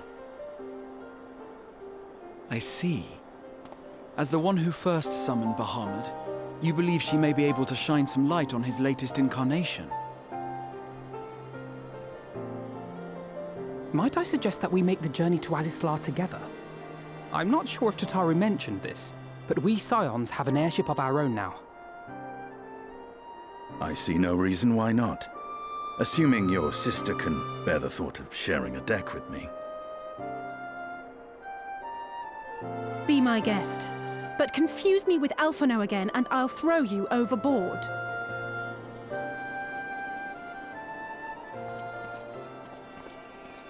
Ugh! I don't know who he thinks he is, but he's nothing like Alphino painted him to be. I will admit, he is not exactly as I imagined him either. Based on what I had read of the man, I think I was expecting someone a little less... blunt?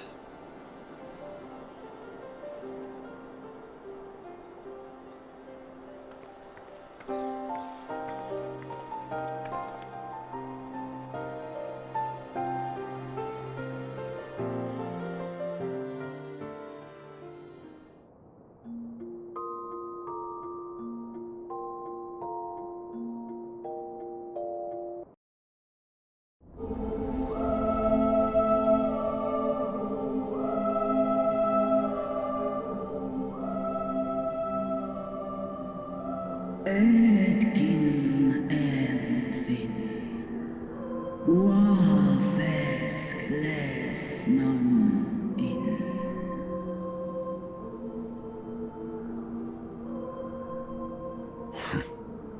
It's plain she knows naught of recent events. Perhaps you should enlighten her.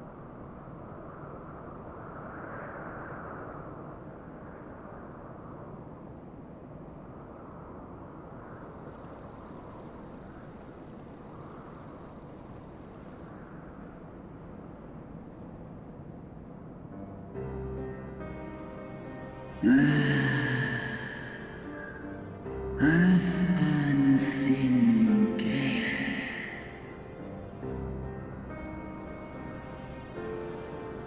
Nolosk Gin Eshpan Or Listra mira oh aquí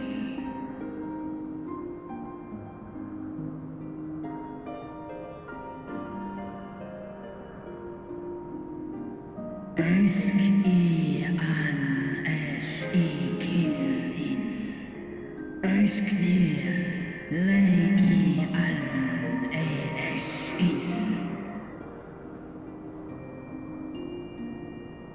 I've seen it with my own eyes. Captives of a lost empire, neither alive nor dead, existing only to preserve Bahamut's corporeal form. Es Taidra Mera Ash An Shish Ash An I Die by now. Ten es an est in Esk I an kin an tun U es I ines Tu in Eistor now.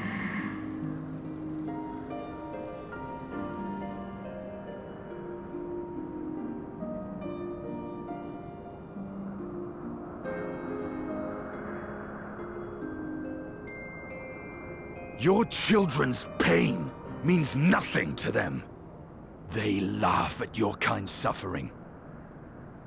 But tears will not right this wrong, nor will lamentation see the perpetrators punished. Snosk an ta in Dramon.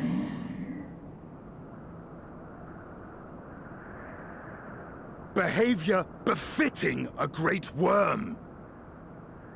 We came here to ask mighty Tiamat of the First Brood, consort of Bahamut, mother of the dragons of Mericidia, what she intends to do about the crimes committed against her children.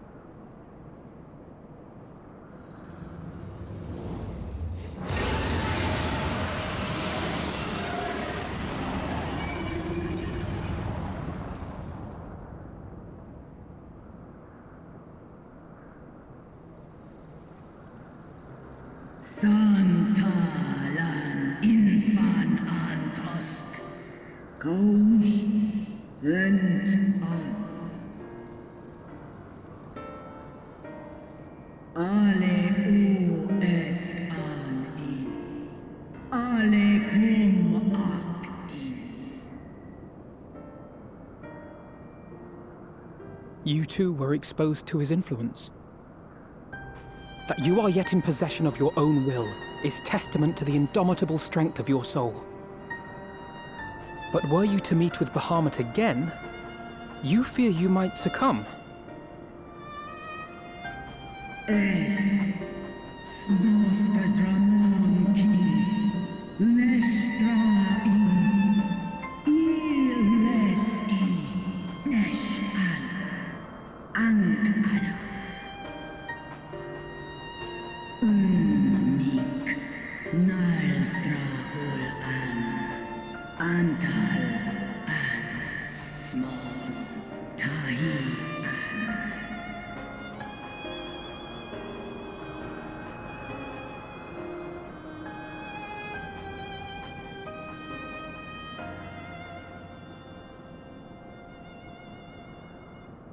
On the matter of Bahamut's influence, at least, I believe we can be of some assistance.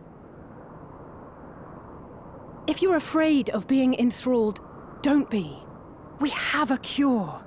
And while we've never tried it on one such as you, its basic principles are universal.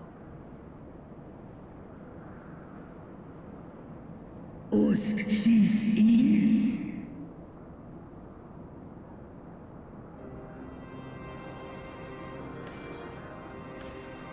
There is no future for those bound to the past. That you committed a terrible sin, I do not dispute. But if you feel remorse, you may yet make amends. We offer you that chance. Take it, or you will forever remain a prisoner, not of these cruel shackles, but of your own guilt.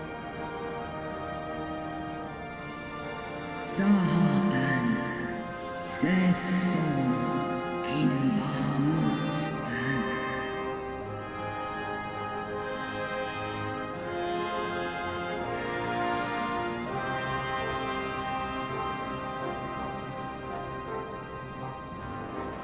An Sumon, Na An Inles, Snaloles Dishan, Na Ala An Ul An Sin An Stan In.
No! I'm almost there!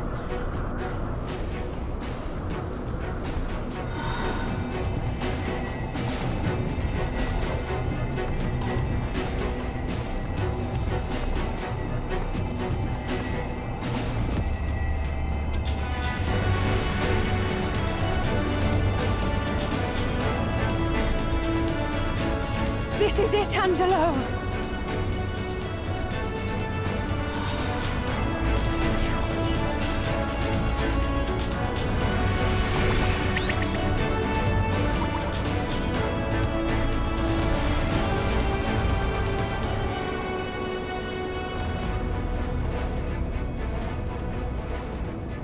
Es Lies An, Lik Es Tai.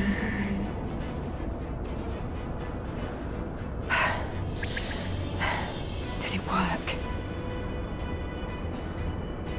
We won't know for certain until the shackles are removed.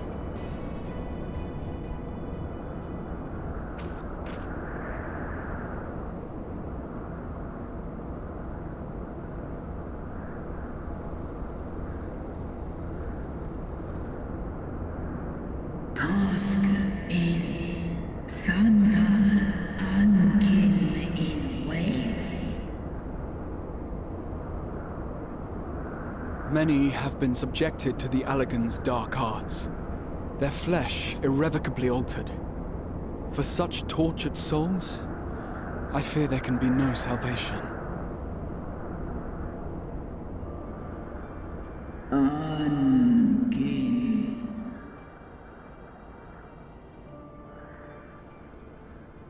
Slosk an ol fol kail an.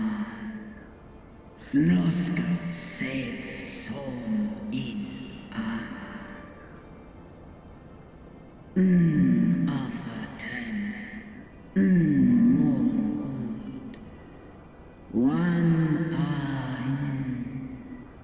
Lis a an. Do ud an.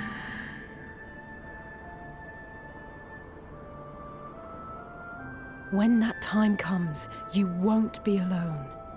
We'll stand by you.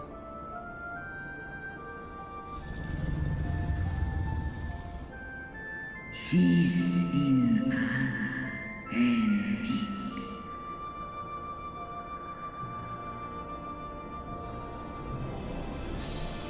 Alphino's ready. It's time.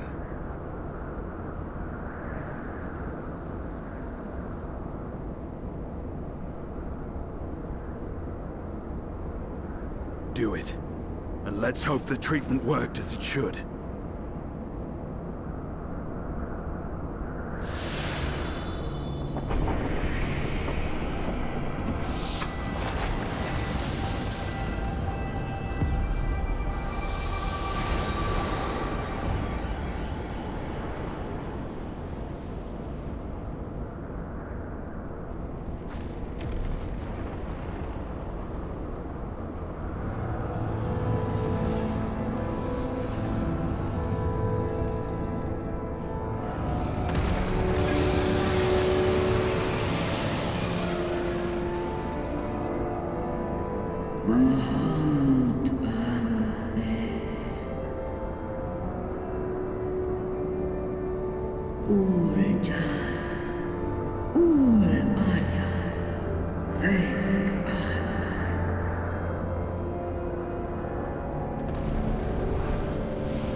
By the gods!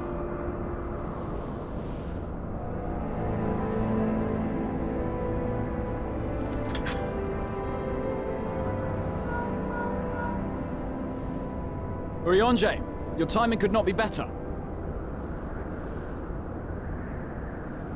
Understood, we're on our way. It's Bahamut. He's been sighted over Pagalthan.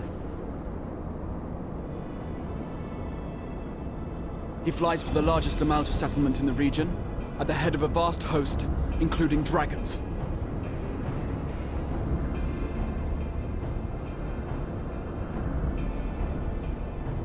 Did you hear all that, Alpha No?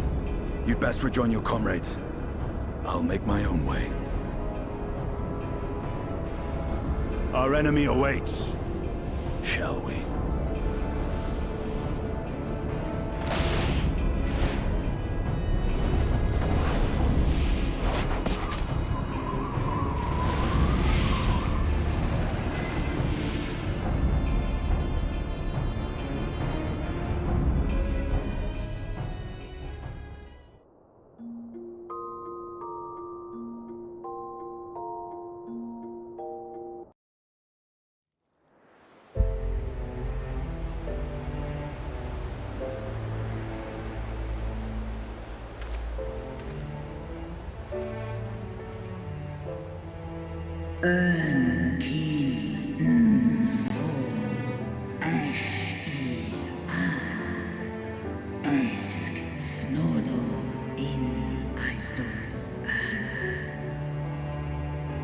Antal an in Aisdo. Antal afa snalask I ash an dran mira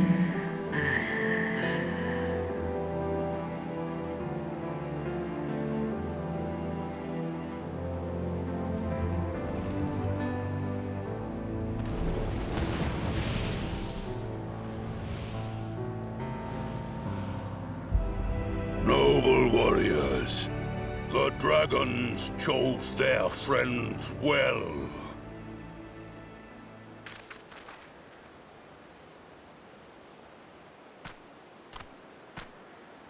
Long have our peoples waged war, but no more.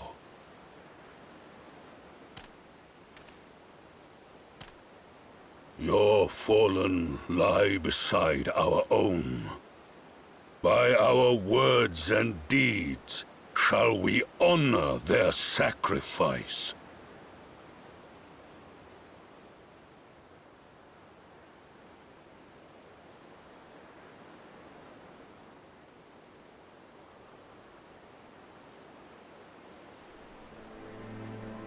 The enemy of our enemy is our friend. And you have proven yourselves worthy of our trust. It is the Garleans who are deserving of our fury. I shall see that my brethren learn the truth of this day, and rally as many as possible to the cause. Till we meet again.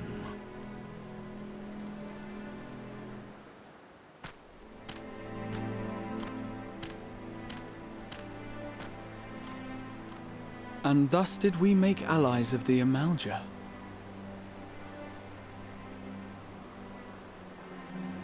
It would certainly seem that way. The Sultana will be pleased. Let's go and give her the good news, shall we?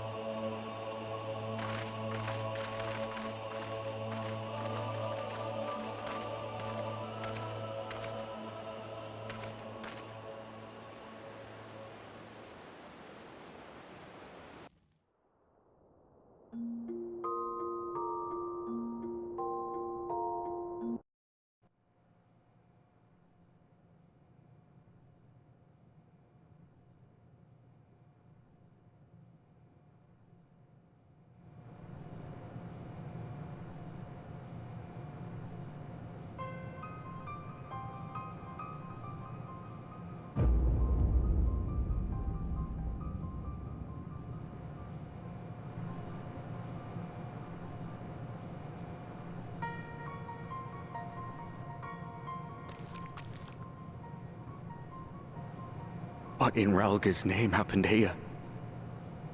The gods only know. But you can bet these poor sods aren't here by choice. Quickly! We've got to get them free!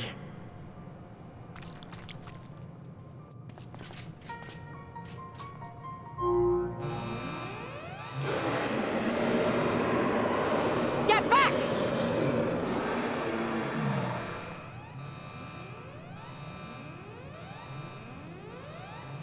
No! What have I done? It's too late for them! We're leaving, now!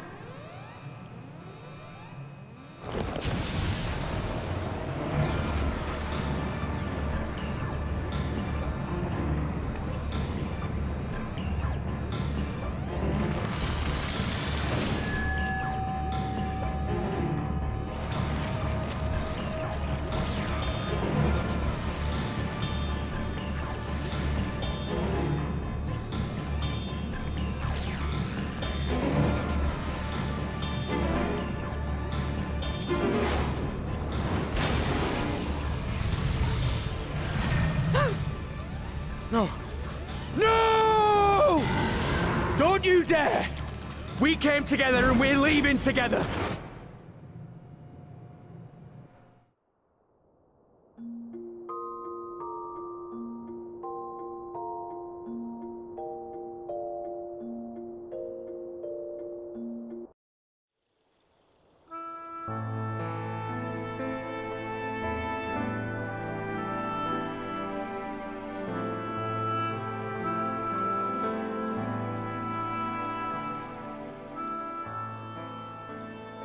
Fordola, have you been waiting here all this time?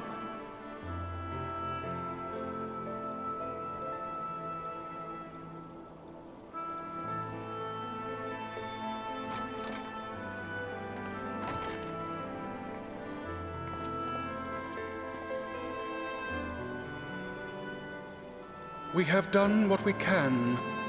The rest is up to him. May we see him? I do not think that wise. You must let him sleep.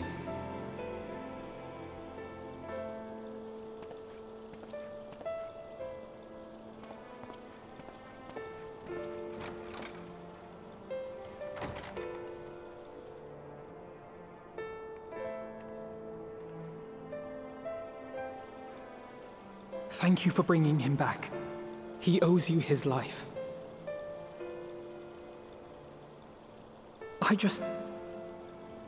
I just wish I had been there. Perhaps, I don't know, perhaps I could have...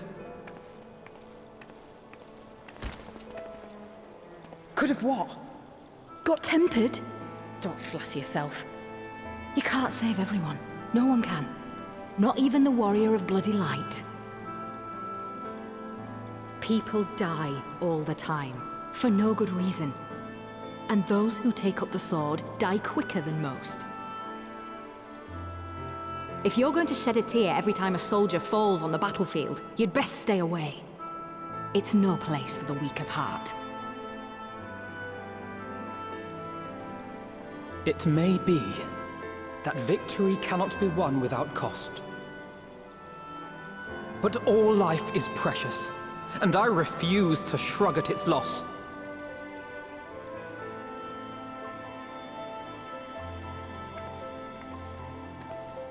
All life is precious!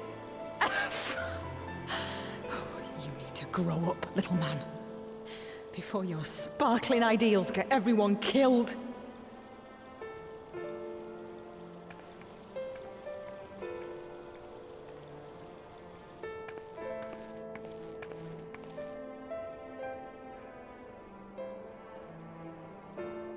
You're right. He is idealistic. But the world has more than its fair share of realists, like you and me. It's people like him who dare to dream that things could be better, and make it happen against all the odds. They are the ones whose names live on forever. The heroes. The battlefield's littered with would-be heroes. At this rate, you'll lot'll be next.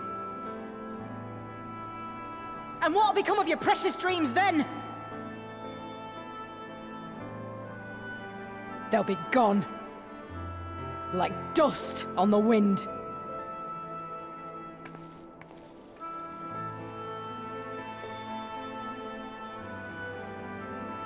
Dreams worth fighting for don't die so easily.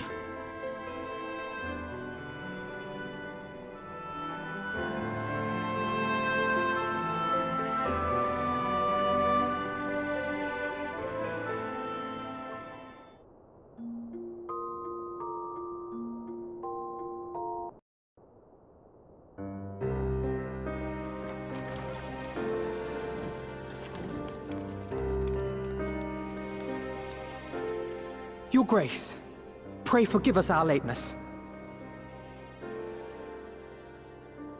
Think not of that. I understand a close comrade of yours was wounded in the line of duty. Arenvold. It was at the Alliance's behest that he risked all, and we are grieved to hear of his condition. Rest assured, he will receive the finest care our chirurgeons can provide. On that you have my word. Now, we would share with you the findings of the mission. Pippin, pray relate to our guests the details of Fordola's account.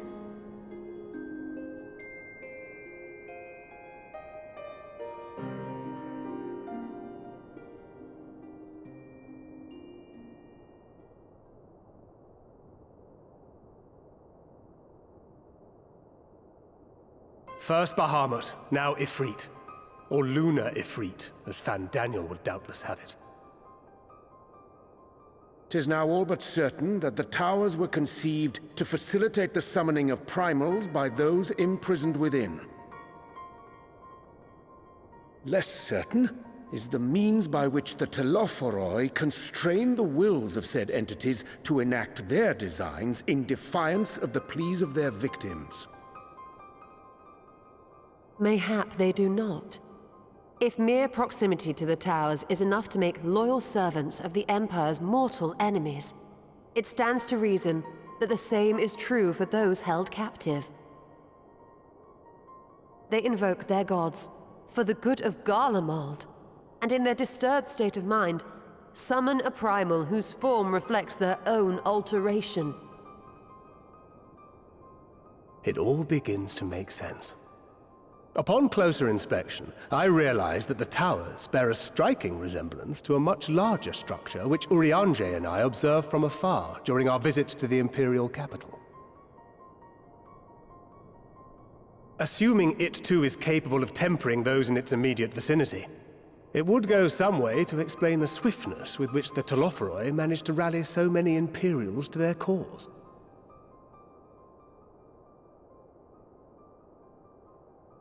While the situation in Garlemald is indeed troubling, I fear we have more immediate concerns. Ifrit was not the only primal summoned. At approximately the same time, observers at several other towers bore witness to the emergence of further such entities.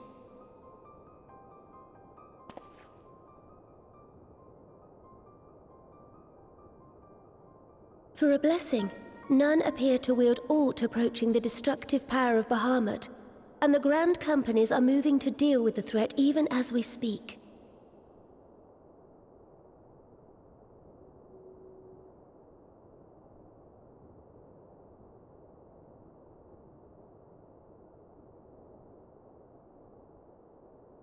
Though we are aware that the task will not be easy, we would call upon the Scions only as a last resort. Pray, conserve your strength for now. After all, it was not so very long ago that you rid us of Bahamut. On which note, I am pleased to report that our talks with the Amalja have reached an agreeable conclusion. They have pledged their full support to our cause. It is our hope that this historic agreement will encourage other tribes to join us at the negotiating table. And I know that I speak for all of the Allied leaders when I say that we will welcome them with open arms at such time as they do. Of course, this was only made possible by the feats of heroism performed at Paglfan. Moreover, we shall not allow the sacrifices of those fallen in battle to have been made in vain. As hope leads to victory, shall victory lead to a new dawn for Eorzea. May these words ever be our guide, Your Grace.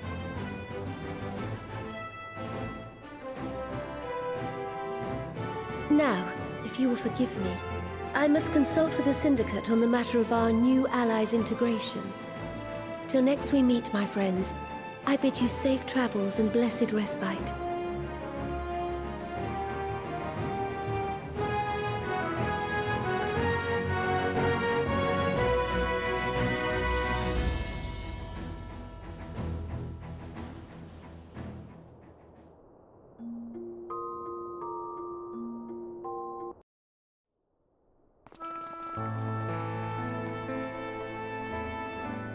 Welcome back. I expect you must all be exhausted. Ere you take your rest, however, I would beg a moment of your time. Thanks to Arenvold's selfless efforts, we may now be confident that we understand the function of the towers. But many questions remain regarding the reason for the summonings, and what lurks behind the looming edifice in Garlemald. Until such questions are answered, we will struggle to devise an effective strategy for thwarting the Telophoroi's stated aim. Nothing less than the destruction of this star. And so, given the gravity of the situation, I move that we petition the aid of Sharlayan.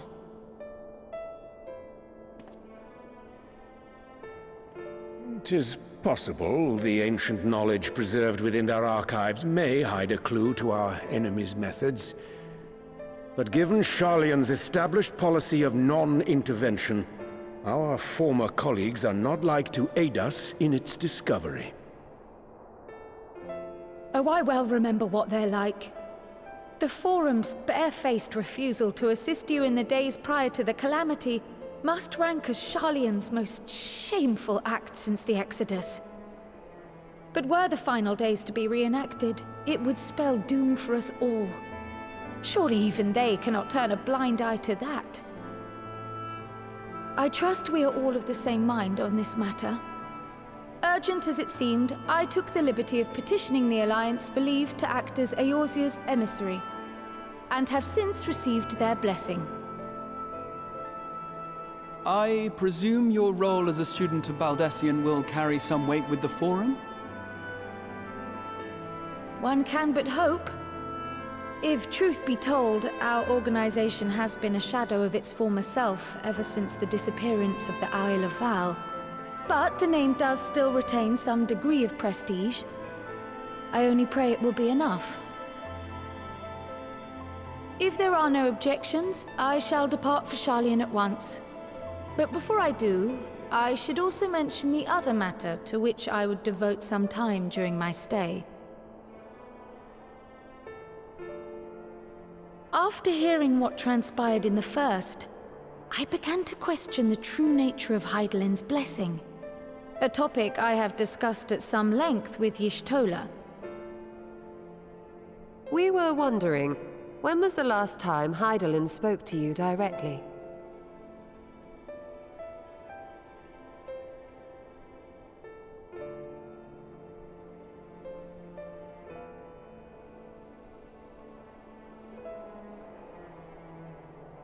When you regained her blessing, was it not? But never since.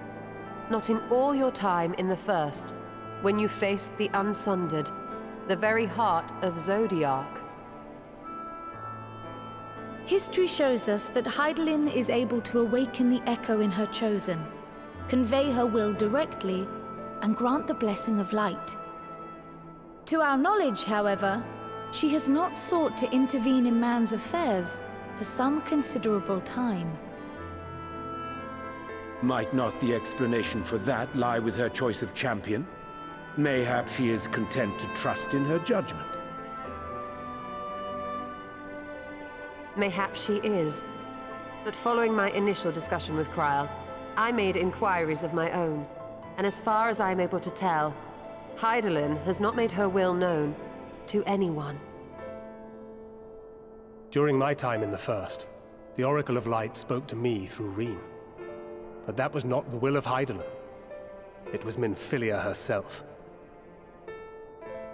Indeed. And while she and Hydaelyn were inextricably linked, Minfilia yet acted of her own volition. A messenger, yes, but one who spoke with her own voice. I wonder, could Hydaelyn's silence suggest the presence of some disruptive force, perhaps? Some obstacle to communication? While I share Urianger's high opinion of your conduct, I see no reason why she would deny you her guidance altogether. Then again, who am I to say? The fact is, we simply don't know. But if the explanation is to be found anywhere, I can think of worse places to look than the archives of Sharlayan, and their research on the Ethereal Sea in particular.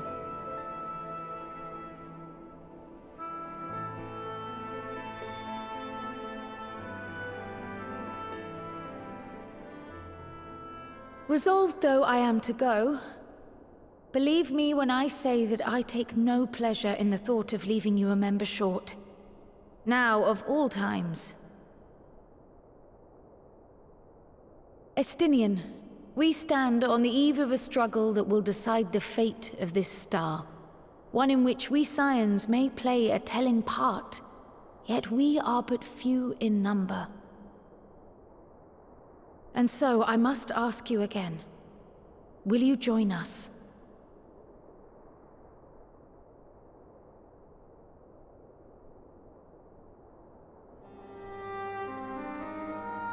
You see the world the way you want it to be.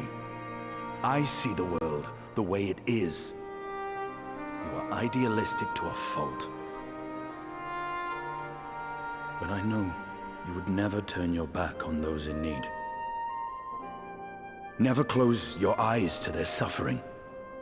And somehow, your deeds lend truth to your words, giving the lie to my doubts in so doing. I have seen others draw strength from your belief. In Ishgard, in Alamigo. You inspired them to stand up and fight. To win, no less. And even when you lost those you held dear, you carried their spirit with you and made their memory your guiding light.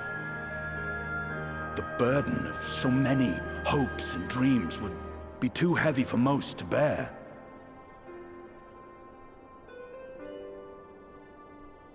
But you bear it willingly, as you have shown me. Some dreams are too important to let go. If you have need of my strength, it's yours. After all you've done, how could I refuse?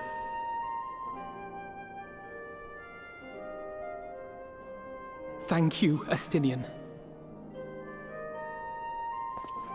Whatever challenges await us, I shall not falter. You have my word.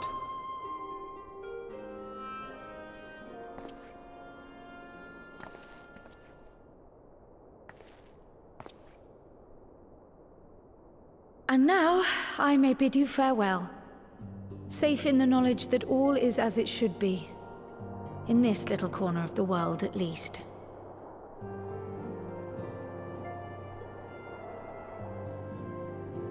You will be sorely missed.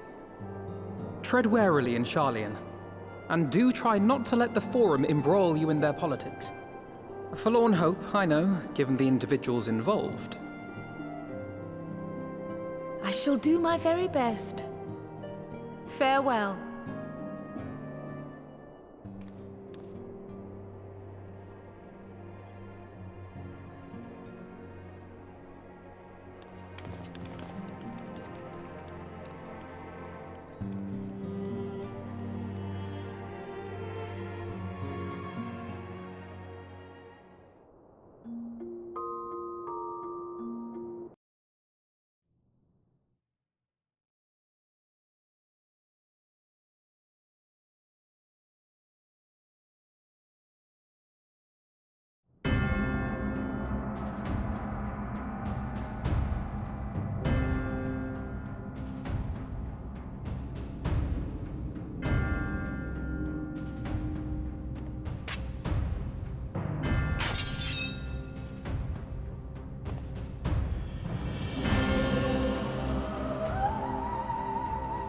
Well, does this one meet with your approval?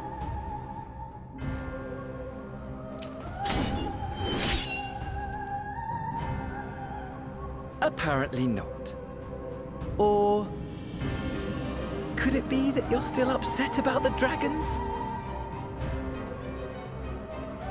You are unwise to remind me of so costly a failure.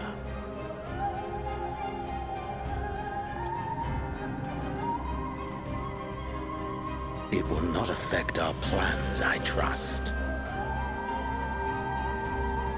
Oh, hardly at all. Though, admittedly, the chances of us being able to procure any more Mericidian dragons are rather slimmer following Tiamat's reappearance.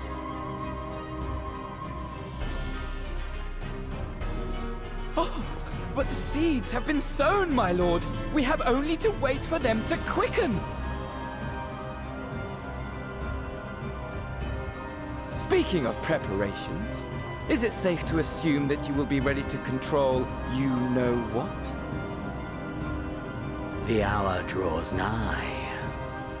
This nation, forged for Ascian ends, will finally prove its worth. A mighty empire, now no more than an instrument of this star's destruction. What a pleasure it will be to put it to use. Which brings me back to our earlier topic. My lord, while I appreciate that it is not an easy decision, it really is past time you chose your weapon. There is one that I have been meaning to test.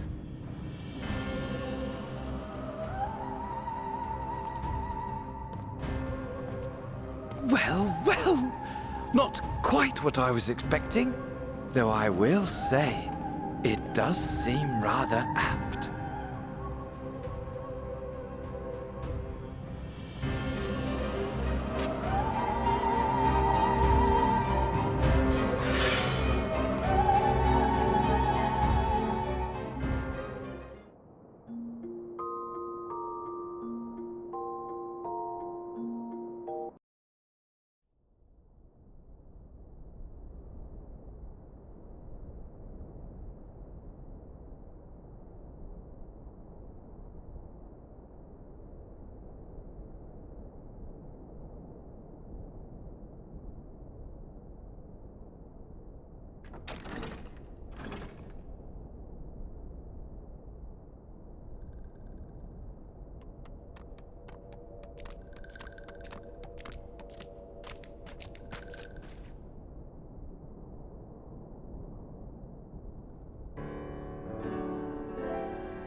Esteemed guests, you honor us with your presence.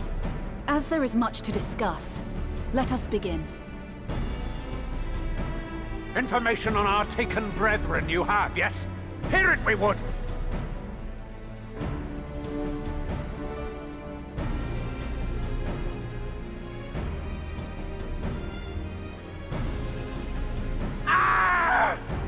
Beyond forgiveness these featherless ones are! With rivers of blood shall they pay! Freed our people must be!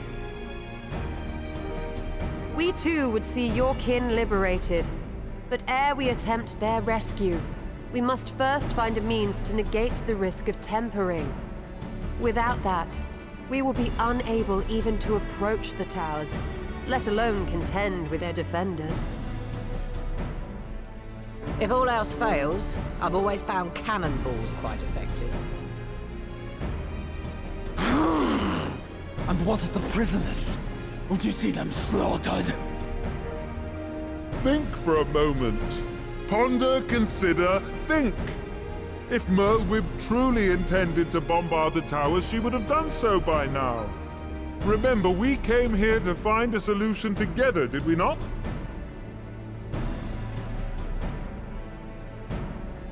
Y'Stola spoke of defenders. I but offered a means to clear a path, should you require it. Given the enemy's capabilities, we will all need to play our part if we are to have any chance of success. For if any here should give less than their best, it will be to the cost of every living being on this star. A paragon, the Empire, our very gods. How can we hope to prevail against such odds?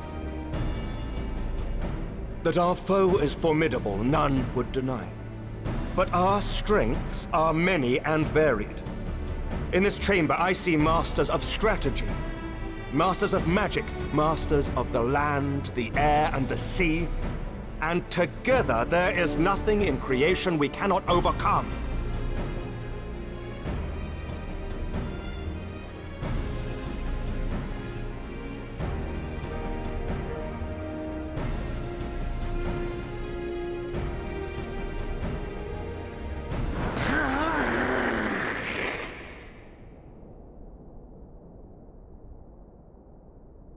I beg your pardon?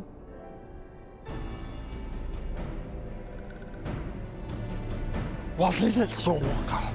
Do not express your passion thus. A little tricky without gills, perhaps?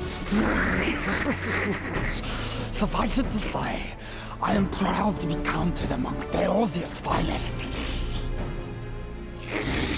We Sahagin will play our part. We kobolds have not forgotten the crimes the Overdwellers committed against us in the past. But today we look to the future, as allies united in purpose.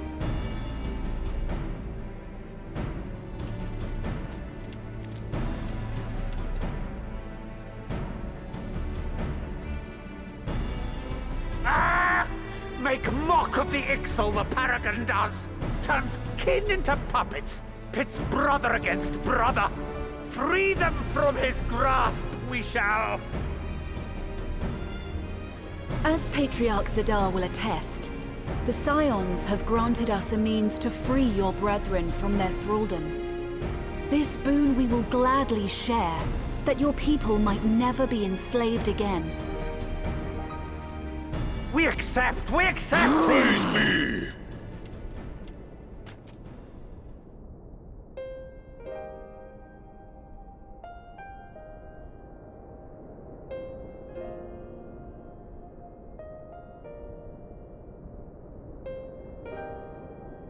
It's taken a while, but I do believe we might be one step closer to a world without primals.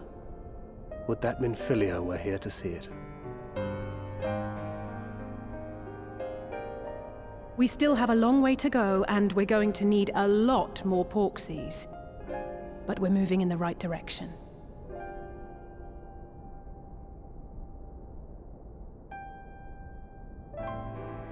If I may have your attention, there is one other point I would like to raise. As we can all agree, freeing those held captive must take precedence over every other concern. But experience has taught us that none save those with the capacity to resist tempering can hope to enter the towers unscathed. And even once inside, a still greater threat may yet await them, that which we call a primal. Needless to say, if we are to succeed, engaging with such foes can only ever be considered a last resort. And so I move that we seek to prevent them from being summoned in the first place. Yes! Both prayer and ether are needed for the ritual. Should either one be denied, the summoning would fail. Indeed. And so we must endeavor to discover the source of the ether on which the process depends. Do so, and it may present a way to halt the summonings, or perhaps even neutralize the towers entirely. A promising proposal. While you are conducting your investigations, however, we will need to remain vigilant, lest the Telophoroi commit further abductions and summon primals ere we have the means to prevent them. To stand a better chance of keeping our enemy at bay, we would do well to coordinate our defensive efforts, sending reinforcements to assist our neighbors when needed. We Amalja would have been overwhelmed were it not for our newfound allies. But say the word, and we shall come.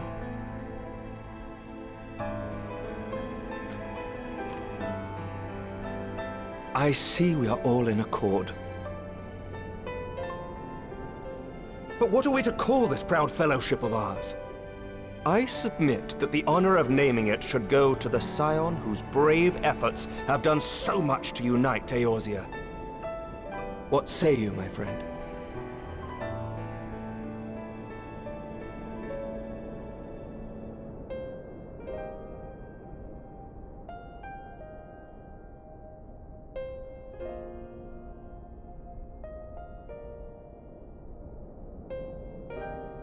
But that's the name I... A fine choice, for there is none here who does not love Eorzea. Aye, in that we shall ever be united. United in our gratitude for the realm that gave us life.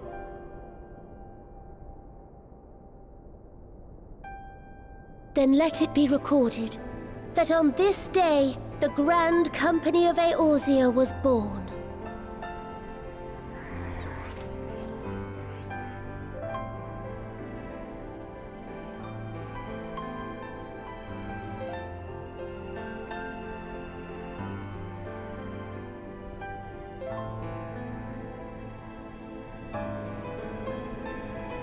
How long have we dreamed of this moment?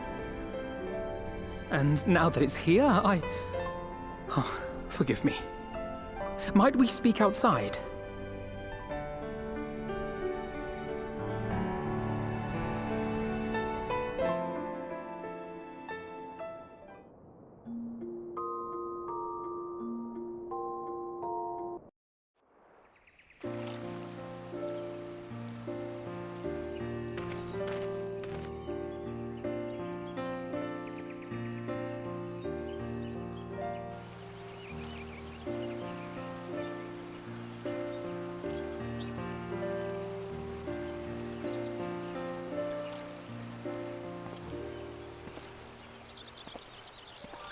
Elder Seedseer, I thank you for granting me this audience. I am Forshano Levea, here in my capacity as representative of the Forum.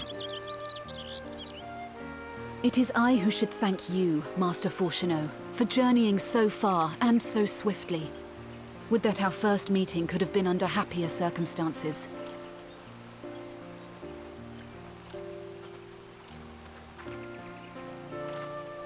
It has been too long, Father. You look well. As do you both. Ameliance will be glad to hear that you are taking care of yourselves. How is Mother? She misses you terribly, of course, but is otherwise a picture of health.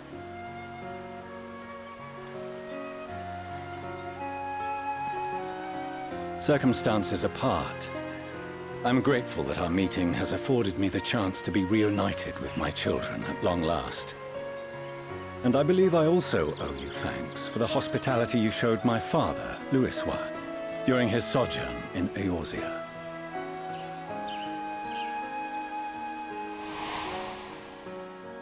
All thanks we owe to him. In the days prior to the 7th Umbral Calamity, it was your father's tireless efforts which granted us a means to vanquish the Primals. Were it not for him, our strength would have been quite spent by the time the Empire arrived. That Gridania still stands is in large part his achievement. He was a great man.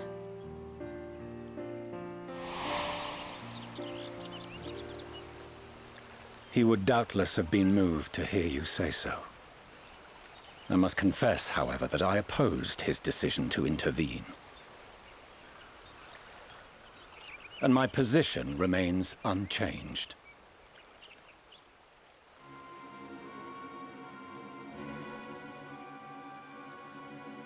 To chart the course of history, not to change it. I am familiar with the Sharlayan stance. It is more than that. It is our way of life, who we are. But I came here not to deliver a lecture, but the Forum's answer to your request. Sharlayan will under no circumstances intervene in the conflict between Eorzea and the Garlean Empire.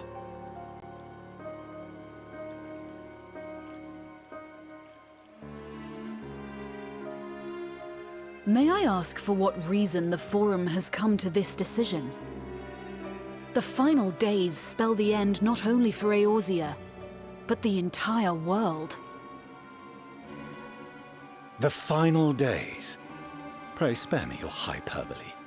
This conflict is no more than the latest in a series of petty squabbles between yourselves and Garlemald, one in which Sharlayan will take no part. If the final days were truly upon us, we would know. Father, you must ask the Forum to reconsider. You may feel safe on your little island across the waves, but if you imagine the Telophoroi will leave you be, you are mistaken. They mean to kill us all, themselves included. Alphino is right. We have seen what the enemy is capable of, the lengths to which they'll go. This is no time to turn a blind eye. If Eorzea falls, so too will Sharlayan. So if you truly love our homeland, you will join us. Now, before it's too late.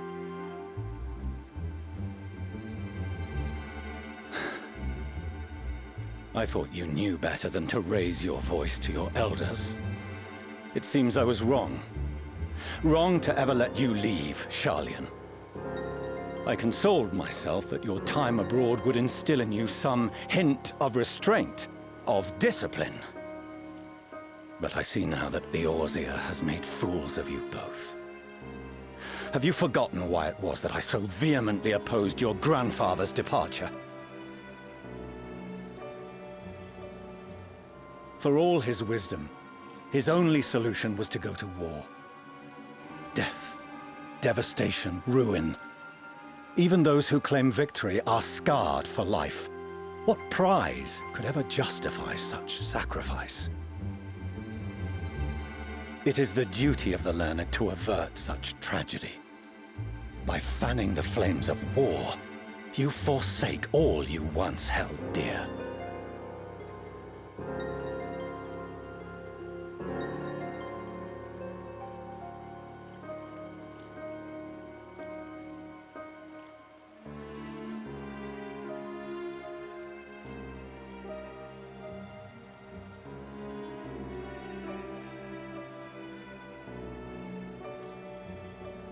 I see your friend shares your misguided ideals.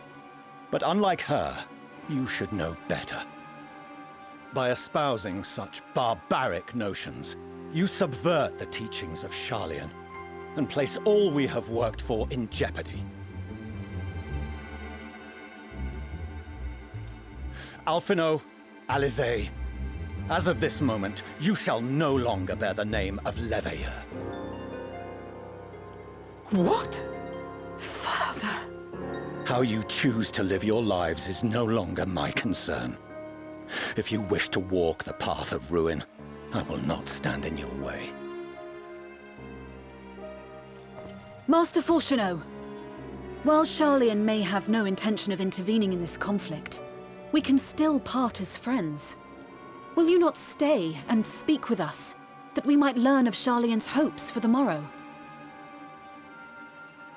I have said what I came here to say. Any further discussion would be meaningless.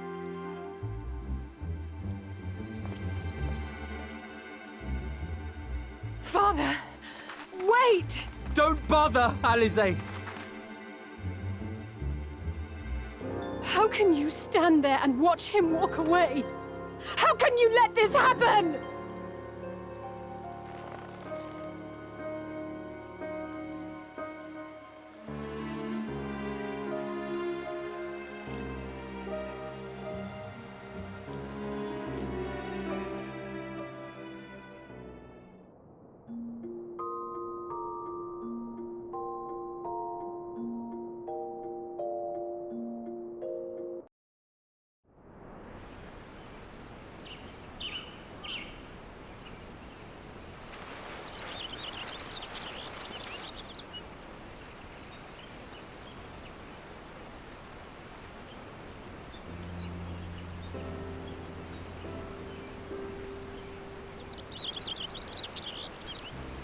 Arenvald! I can't tell you how good it is to see you.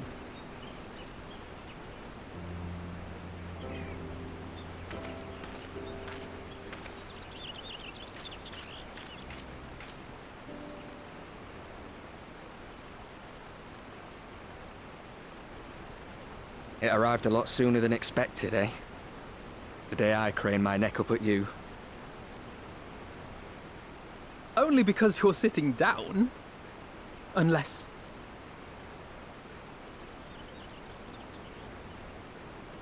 Afraid so. The chirurgeons say I may never walk again.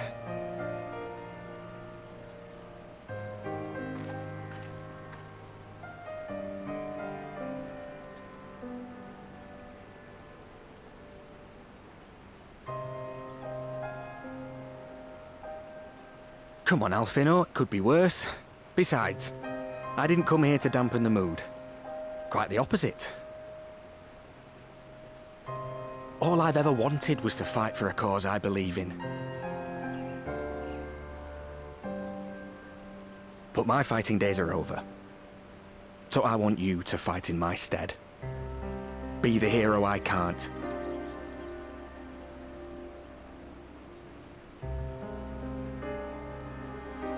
I am no hero. That's what they all say, though. No one ever calls themselves a hero. Even the ones who eat primals for breakfast. It's for others to decide.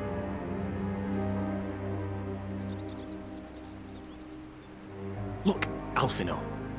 You already are a hero. To me and countless others. We see you doing your damnedest to protect us all. And you're not alone, are you? There are people who believe in you, just as you believe in them.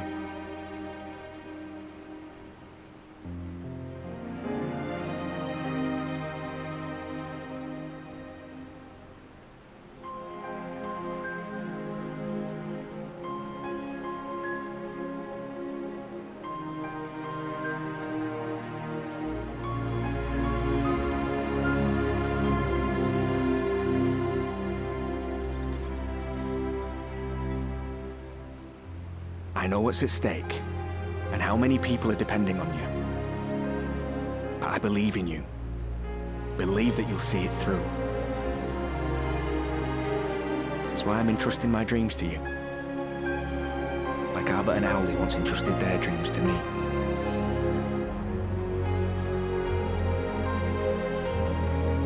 There was a time when I would have borne the weight of such expectations without a second thought. But now, I know just how heavy that burden can be.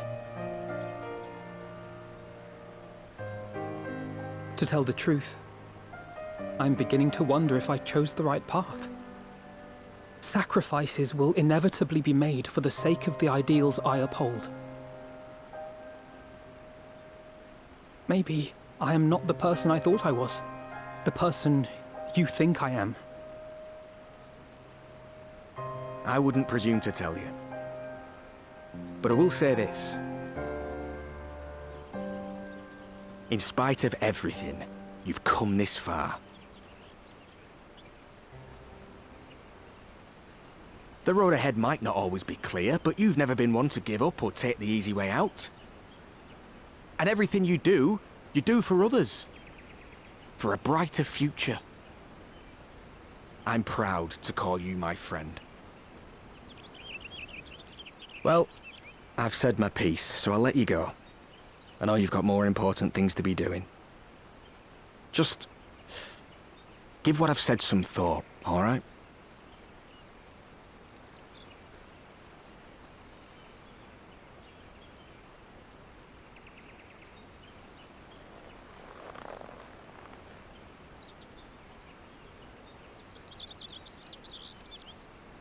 I shall, my friend. And we will meet again soon, I promise.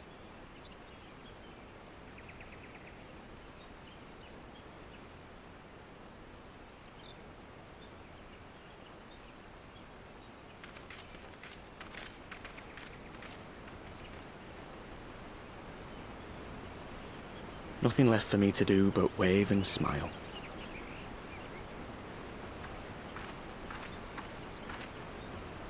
You've got a pretty narrow view of what it means to be a hero, do you know that?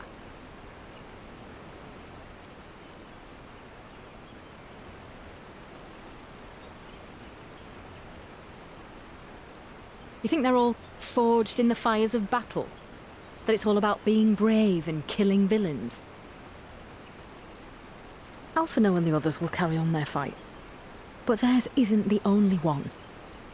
There are other ways you can make a difference. If you stop feeling sorry for yourself and put your bloody mind to it.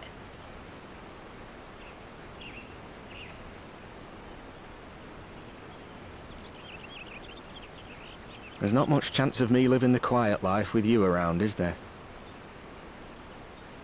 If you're content to twiddle your thumbs thinking of what might have been, that's your lookout. But I reckon you've got some fight left in you. And I reckon you might be right. If there's a way I can still help my friends, I'll bloody well find it.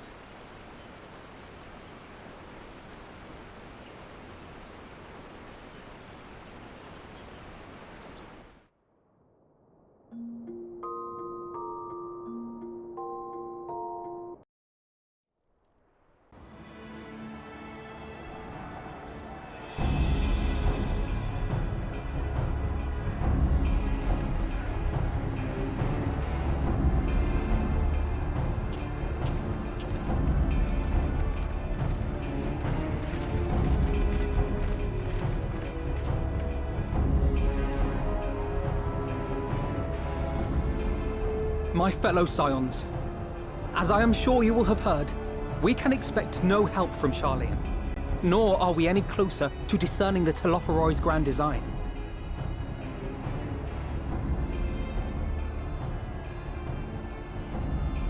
And now, our adversary moves against us in unprecedented numbers, compelling us to answer in kind. The outlook, in short, is bleak. Yet though our foes are many, and we but few, we may still tip the balance in Eorzea's favor. Of course. We will do what we always do. Deal with the ones our allies can't. A less than daunting prospect, judging by your expression. Could it be that you've dispelled your lingering doubts, Alphino?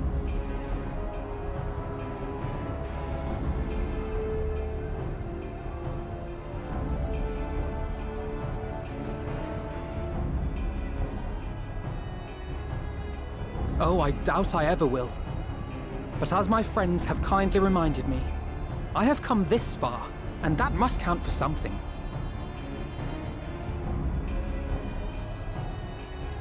gods be good, Alphino. That's what we've been trying to tell you all along. For one so bright, you can be remarkably dim at times. There is such a thing as overthinking, you know.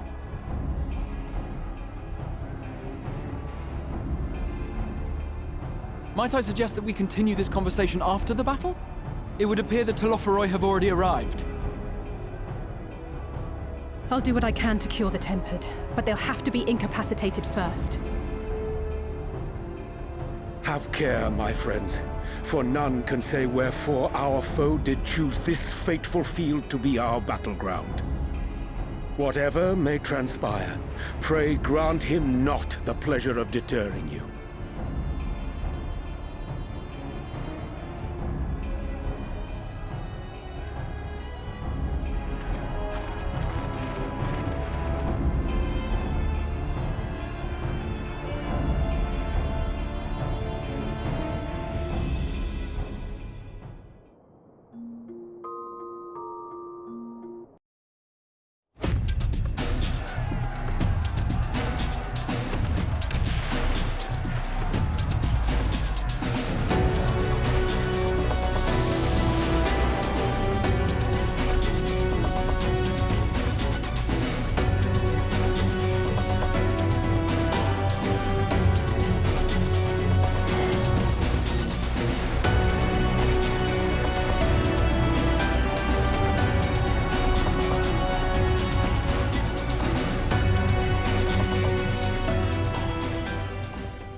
And thus another plan went up in smoke.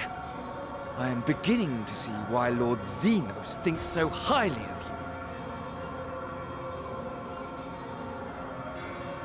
you. Not that this changes anything, you understand. You have merely earned yourself a stay of execution.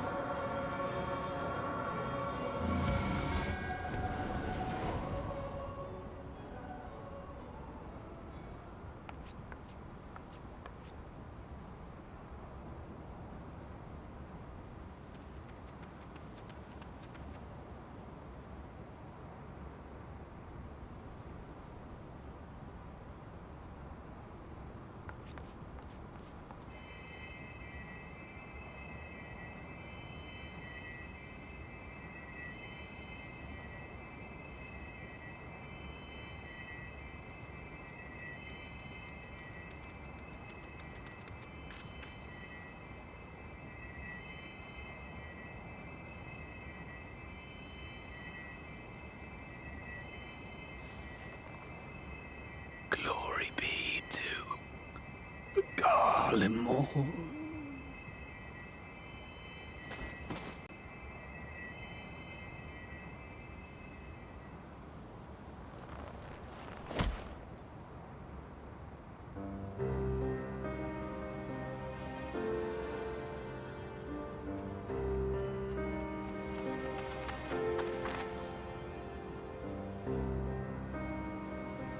How fare the tempered? We've treated as many as we can, but some were beyond help.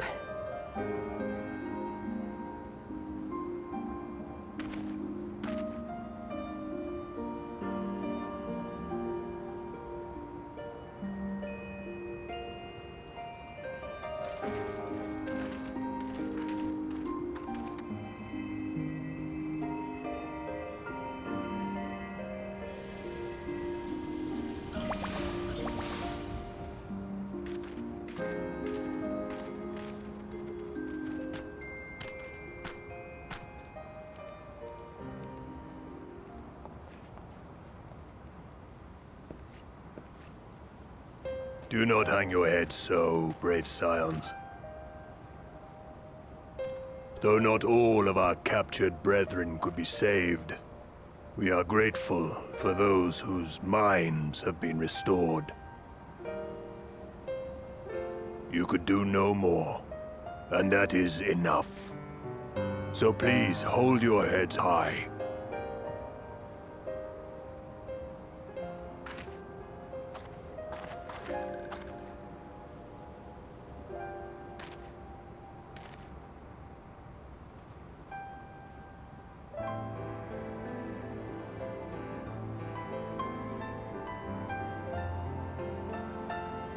Should have been quicker, but I'll do better next time. Thank you for your kind words. They mean a lot.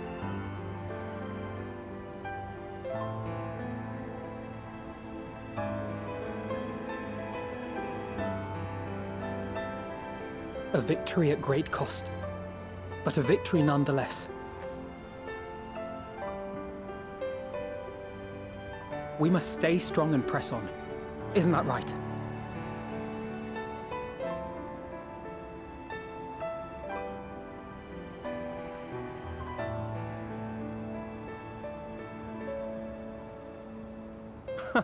It really must count for something.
us your bygone kin, with one world's end as a new begin. And should our souls scatter unto the wind, still we shall live on.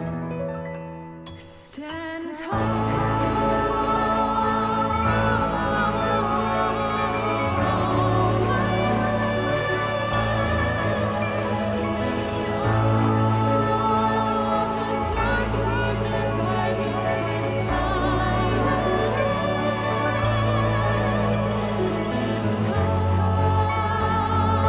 Time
those Eorzeans certainly are a stubborn bunch. Though I suppose you knew that already.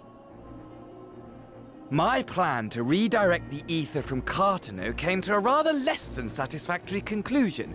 It was, in many respects, an abject failure. Which does, of course, raise the question of where we are going to procure the requisite amount. The obvious solution would be to draw on resources a little closer to home, though that would require our dreamer to dream a trifle more deeply. So be it. The dreamer will not complain. Then let us begin the preparations at once. With the gateway of the gods complete, all that remains is to gather the necessary ether, and our prize shall be within reach.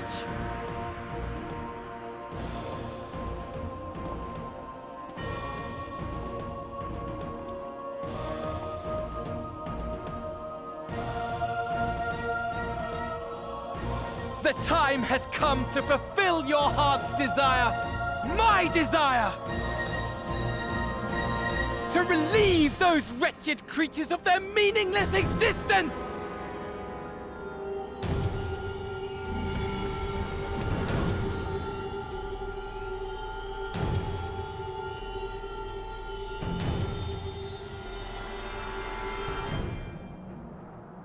While I await you, I shall drink a sea of souls and gorge myself upon the darkened moon.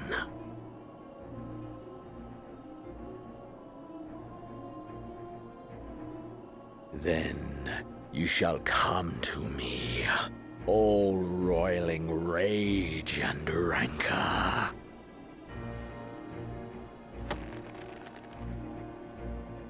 And the stars shall bear witness to our final contest.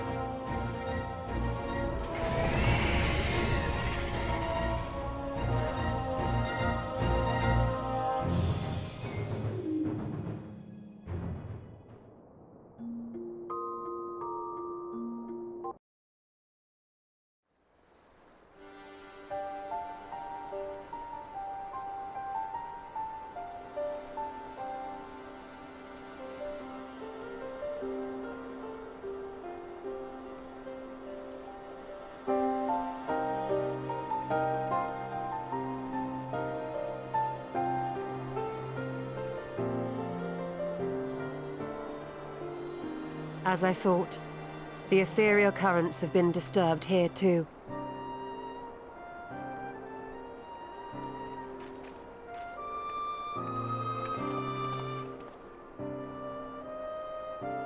It was the same in Thanalan. Make that every location we surveyed.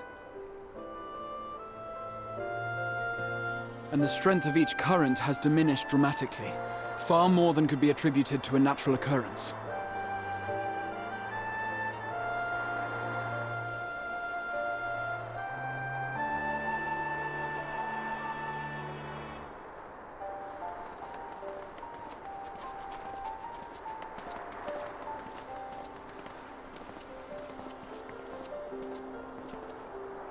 What tidings bringest thou from Dravania? We took a number of readings, and noticed that the closer we were to the tower, the lower the etheric density became.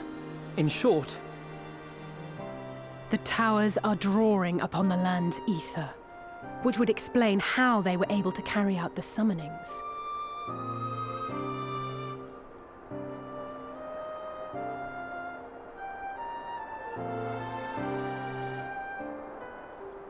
Our allies must be informed of this. We should return to the Rising Stones and have Tataru relay our findings to them.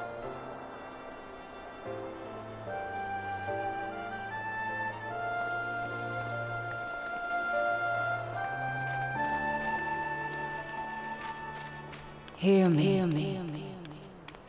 Hear me. Hear me. Darkness comes. And with it, the end. The fate of the star is in your hands.